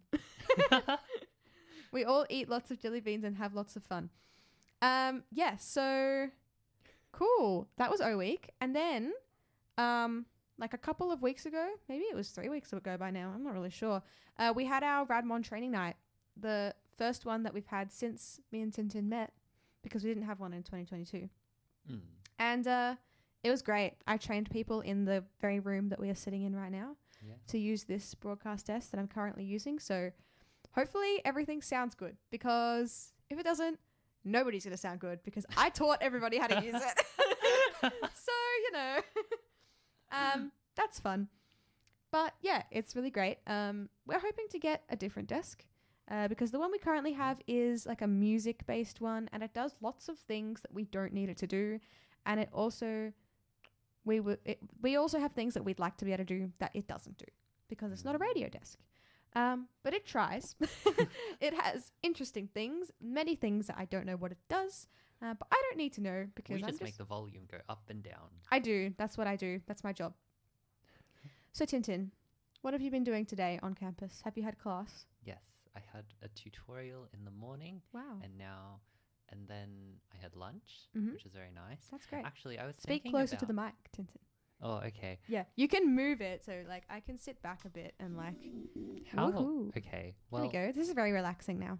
I was actually thinking a lot today about running more performance opportunities for everyone in the music school. Mm. So like an open mic situation, except Oh not wow. not open mic in that there's a band on stage with the singers swapping out. Literally just different acts, whatever, going to the music school Yeah. and just like performing, because performing is what we do. That sounds great. And I think that it would be really fun. Does Must have something like that? Does Must have I open don't mic know. nights? That's something It'd be good to ask. I feel like I've seen before, but maybe it wasn't Must. Maybe. Okay. I don't know. We'll have to follow up on that. You can ask. Yep. Hopefully there's going to be some Must RadMon collaboration and Yeah. some RadMon Music Society collaboration. We'll try and promote each other basically. Yeah. So, yeah, that'll be fun. It will be. You're not going to believe this. I've had 3 tutorials today. Tintin's How? looking at me What? with a funny face. You can't see that, but yeah, he is. How? What tutorials? Well, the first one was Masterclass of Archaeology, which was 10 till 12. Yeah.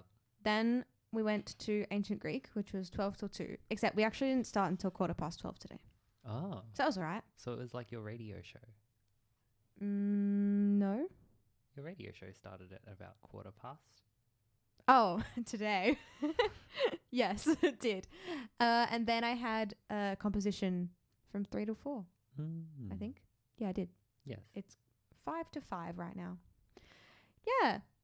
This has been a very successful show. It's not over yet. I'm going to play more songs. Maybe I'll even do more talking. Let's see. Oh, let's investigate a little bit more the show plan that I originally had. Okay, so there's a couple of things I want to... Okay, there's a lot of things I want to play. They're not all going to get played today. But throughout the rest of the semester, as I do my show every week, you might even be on every week, to be honest, Tintin. If you're here, you can just come on whenever you like. Maybe. Maybe. We'll see. No pressure. No pressure piano. That's so true. I wonder if we'll have a piano in here. Okay, theoretically, the studio is designed so that whoever is playing next door in the recording studio can be live. Right. So, theoretically, if you were in here and I was in there, we could run a show together. However, I don't think anything is hooked up to make that actually work. So do we have to manually bring the keyboard in here? We shouldn't have to. Okay. That's what I used to do. Okay. I would like it to be in here because then I don't need a second person. Okay. This is something we'll talk about off air. I mean, or you could just have a very chaotic show where you do the talking here and then run off to the recording recording studio. Change That is a all the very buttons funny and then little go. gesture. That was a great gesture. Tintin's like doing a little running in his chair right now. Yep. Yeah. Well, anyway, there's so many songs that I want to play this semester because it's been a whole year and I've discovered so much new music. The one I'm going to play right now Amazing. is called Thunder. Now, we have talked so much on this show. I've only played like 3 songs. I used to do like 9 or 10 songs per show and not talk that much. Well, But we've you been chatting. also didn't have a second person. That's so true.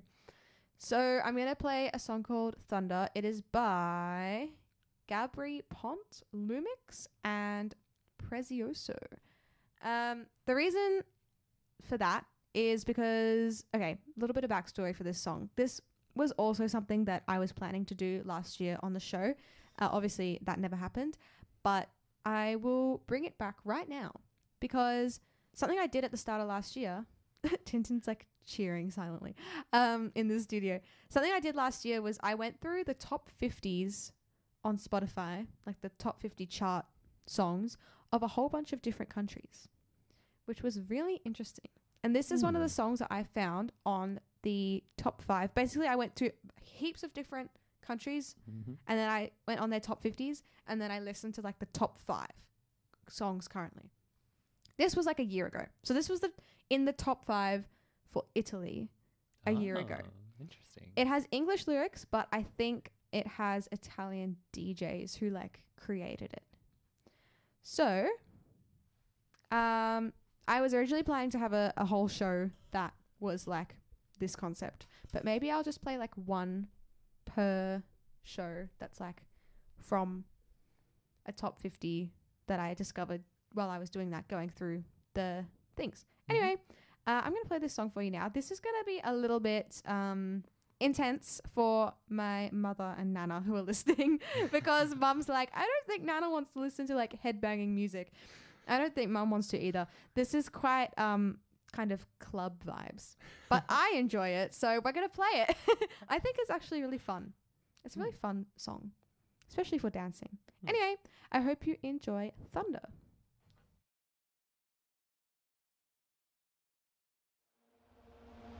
Down the river we drunk and all of our thumbs went up in the air. Singing in the wind and sang to the thunder, rolling over and over. We down the river we drunk and all of our thumbs went up in the air.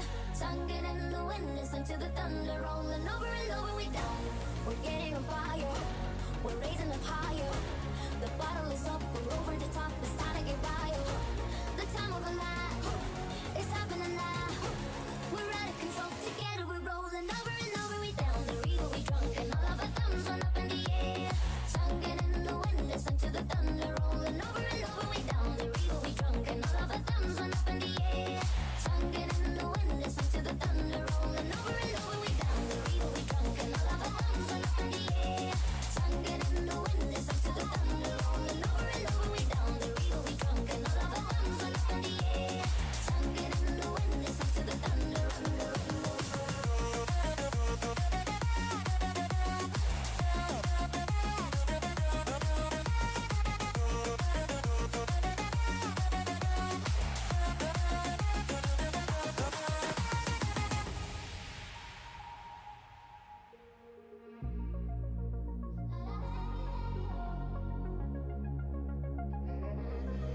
we got a rock party till the last shot. Fill that jug and raise your cup up. We got a chug, better take it unstop. Hey, come drink it till the last drop. So please just let us burn it down this place, and we will end up in the hall of fame. Let's get ready for a drinking game. So come and sip it to the last drop. Over and over, we down the river, we drunk and all of our thumbs went up in the air. Singing in the wind and sang to the thunder, rolling over and over. We down the river, we drunk and all of our thumbs went up in the air. Singing in the wind and sang to the thunder, rolling over and over. We down the river, we drunk and all of our thumbs went up in the air. Singing in the wind and sang to the thunder, rolling over and over. We down the river, we drunk and all of our thumbs went up in the air. Singing in the wind and sang to the thunder.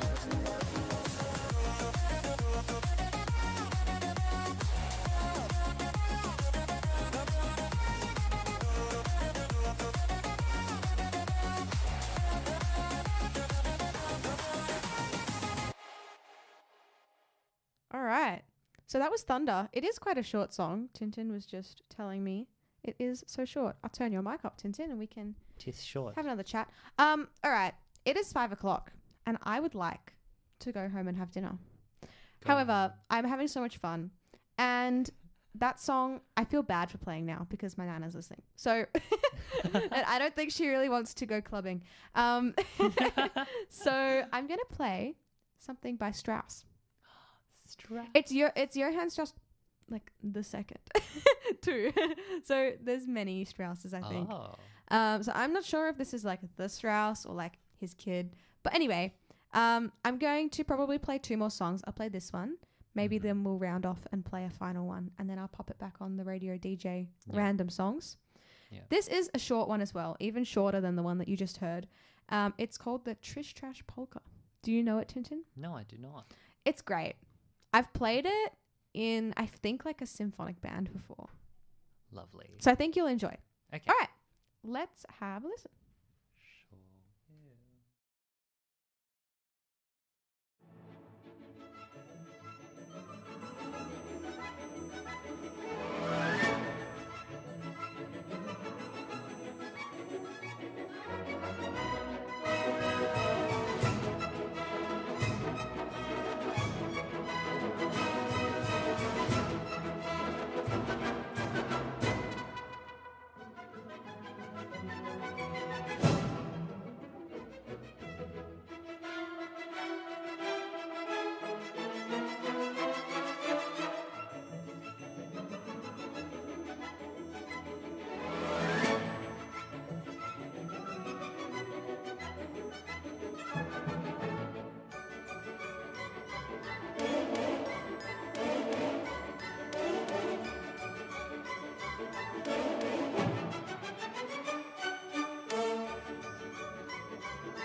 Okay, that was delightful.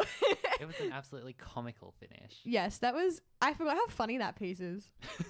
I completely forgot about that. Tintin was like cracking up the whole time. You should have.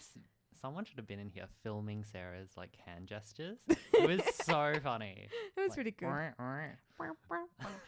Okay, we need to wrap things up. I'm glad I played that though. I completely forgot, obviously, because I didn't write up plans on my show. I have gigs to promote. Oh. So I'm going to promote them to the 3 people who are currently watching. Oh, Nathan's still here. Oh, Nathan's going. Nathan has class at 5. Ew. Okay. We're so sorry to hear that, Nathan. Yeah, I hope your class is okay. He's probably Yeah. gone because 5 was 6 minutes ago. So, gigs that I have. I realized last night that I'm playing 3 gigs in 4 days, which is fine. They're not super crazy. The craziest one is Thursday night. It is at the Bendigo Hotel. I think it starts at 8. The Bendigo Hotel is in Collingwood. $15 tickets at the door to see 3 different bands. I think the band that I'm in is called Replacement Driver. It's the second one, so the middle band of the night. What's up? Yes, we played at O Week. That was my first gig with them. I missed your first gig. It was the first one of O Week on the Monday morning. I'm devastated. Morning? It was 12 o'clock. It was not morning.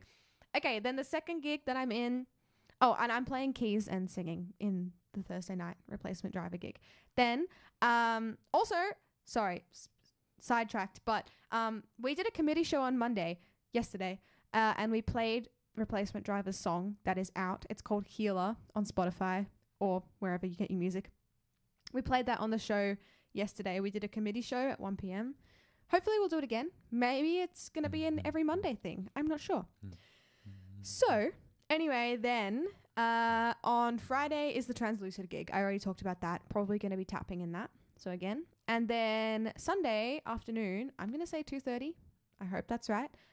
South Melbourne Symphony Orchestra. I'm playing Triangle, which is... Bing, bing. Yes, Tintin. Ding, ding. It's going to be fun. That is also tickets at the door. I don't know how much they are, but they're not super crazy. It's at St. Stephen's Church in Richmond. So that's a beautiful church, by the way. So yeah, come down if you're in Richmond on Sunday and watch me play Triangle for just a little bit of fun. Yeah. Any requests, Tintin, for the last song that we played today? I don't know. No. Okay, let me give you some options. Let's have a look at other things I planned to play. Yes. Hayloft 2, that's a bit intense. We want to end on a high rather than like a dark, intense song. We want to end on something Okay. exciting. What do you reckon? Something Something exciting. Let's have a look. Let me see on my Gosh, Radio Monash I'm- events playlist. I'm only thinking about classical music, which... That's okay. You're allowed. But I just played the most exciting classical piece ever, obviously. So No, The what if I Trish counter Trash that polka. with like a violin sonata? Hmm? Mozart's violin sonata in A major. how about we play 2 songs to end? We say goodbye and then we play 2 songs and then I put it back on Radio DJ. That could be super chaotic, but super good. Not chaotic. What's something out of this playlist? We've got lots of Cat Empire. We've got lots of Aurora. We've got lots of Glass Animals in this playlist. Lots of Arctic Monkeys. Oh, Jane. I'm pretty sure I've done a show on Jane. Jane, this artist is spelled Jain. Her songs are quite uplifting and exciting. I'm going Oh. to play a song called... Which one? I think I'll play All Right. Because It's all right. I say that on my show all the time. Every time the song ends, I'm like, all right, let's go. Which is, I don't know why. So we're going to play that. And then you want to play a violin sonata. Go on. What's it? Who? Oh. Who? By? Who's it by? Mozart. Mozart, okay. Mozart. I can't see my screen because there's things in the way. Violin sonata. Am I going to find it just by doing that? No. Tintin, you're going to have to Okay. make sure we get the right one. I'm passing the laptop across the broadcast desk to Tintin. Yeah, my show is often a collection of random, very, very random genres of music. Classical music always, though, because otherwise, yeah, I might not play any music that my parents or grandparents enjoy. And they're listening, so Tintin's finding us a lovely violin sonata to listen to. And I'll find us some, heavy metal. And then we'll be right. We'll be sorted. The top one? The second one. Oh, you got it. Perfect. All right, I'll add it to the queue. All right, that's a good length as well. All right, so we've got 2 songs coming up. The violin sonata, is that the first movement of it? I think so. Cool. It goes for about 5 minutes. And then the song by Jane is called All Right. It's from her album called Soldier. And it goes for just under 4 minutes. So those are good lengths to finish off the show. So what else do I need to say? You have been listening to Radio Monash. Our stream is currently only up on our YouTube channel, and it's only up when there's a show. So somebody has to come in and turn it on before the show starts. So I am actually going to turn off the stream once these songs are done, and it's not going to be live on the YouTube channel anymore. But tomorrow, there will be more shows on, I believe. I'm not sure who's on. If I had it in front of me, I would tell you. Oh, actually, I have it in front of me. Hold on. There's a show that you've already heard today, Floor 10, hosted by David. He was the first show today at 2 p.m. He is going to do another show this week, tomorrow at 4. Then there is, I'm not sure if Continuing Crises, the song is, the song? Oh my gosh, my brain. The show is coming in, but that could be at 11. Then we've got Movie Night with Sass at 3. As I was saying, Floor 10 with David at 4. And the show Who Can Take a Rainbow at 5. Yeah, so there's sounds your like little, an exciting program. Yeah, there's your little show presenters sort of plug. So that should probably be live almost all day, to be honest. Maybe there'll be a portion in the middle around lunchtime where there's nothing live. But yeah, tune in, Radio Monash YouTube channel. That's where you can find us now. Obviously, all the socials as well. I'm posting things when people are live. What's the live stream called? It's a live stream called. Yeah. Just go search on YouTube for Radio Monash, and then you can go on our channel, and then it's up. And it's usually titled Radio Monash Live, and live is in capitals. That is so good. Thank you. Pretty interesting. Thank you for that information. Oh, Noah is talking to us again. Oh. He says, pretty interesting drive home. Thanks for the entertainment. Wow, listening while driving. That's pretty special. Oh my God. I like that. That's so exciting. Thank you so much for tuning in. I've really enjoyed having 2 people listening who don't know me. Yeah. Because it's fun, and I have to I do anyway. I introduce myself a lot and kind of explain what's going on. So yeah, thanks for sticking with us. This has been a bit of a longer broadcast. Bit of a longer show than usual. Usually the shows are like 50 minutes long. So that's typically what you'll get. But nobody was on after me, and I wanted to have just a fun time on my first show back. Yeah. So you've been listening to No Pressure Piano, where me and Tintin have been talking about uni life and music. And Tintin has a show Tuesday at 3. Yes. Yes, where you can learn about more music, probably, because I don't know what you talk about on that show, but you like music, so I assume plenty of music. I mean, it's sort of a chaotic mishmash of things, whatever I feel like talking about that day. Yeah, I mean, same. So, and we chat together. So, yeah, there you go. All right. Let's end it there. Yeah. So next up we have 2 songs. All Right by Jane and Violin Sonata number 22 in A major by Mozart. The first movement of it. Any final words for today? Thanks for tuning in. Thanks for tuning in. That is exactly right. I'm so excited to be back on air. Show started up again at the end of last week, I think. So yeah, I will be back same time, same channel. Same frequency. It's not a frequency, but, we can pretend. And we'll chat about more music and more stuff. All right. I will see you then. Bye. Bye. It's not a phone call. See you next week.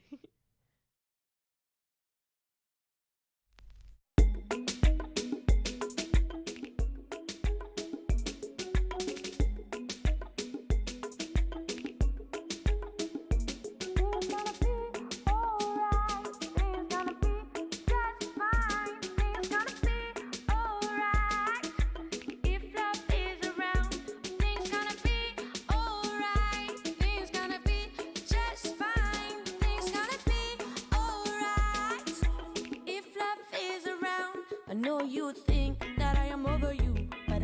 just better things to do than crying over you. I really got to move on with the love that I keep around. I got my life and I'm a fire. I got my voice to make it higher. Show me the way I could be stronger. Life's too short to look down at you.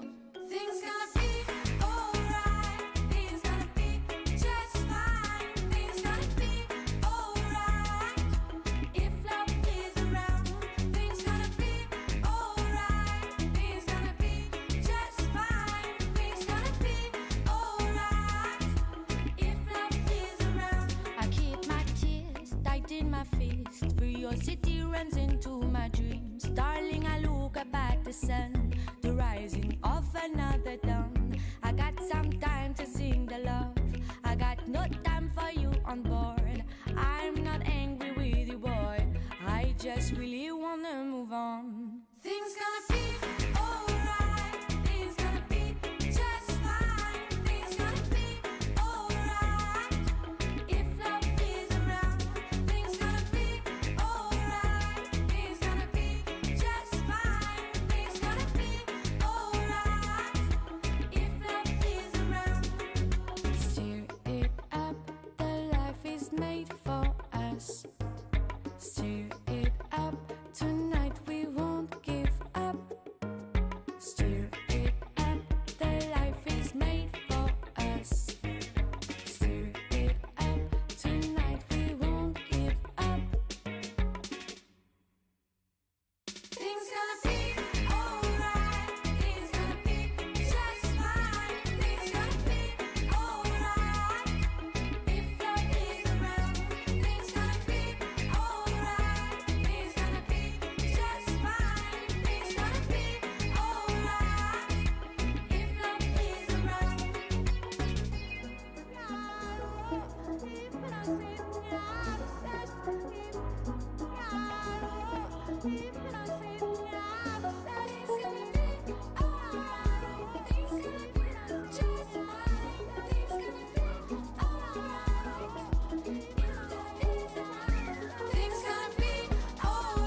Where I nearly served you,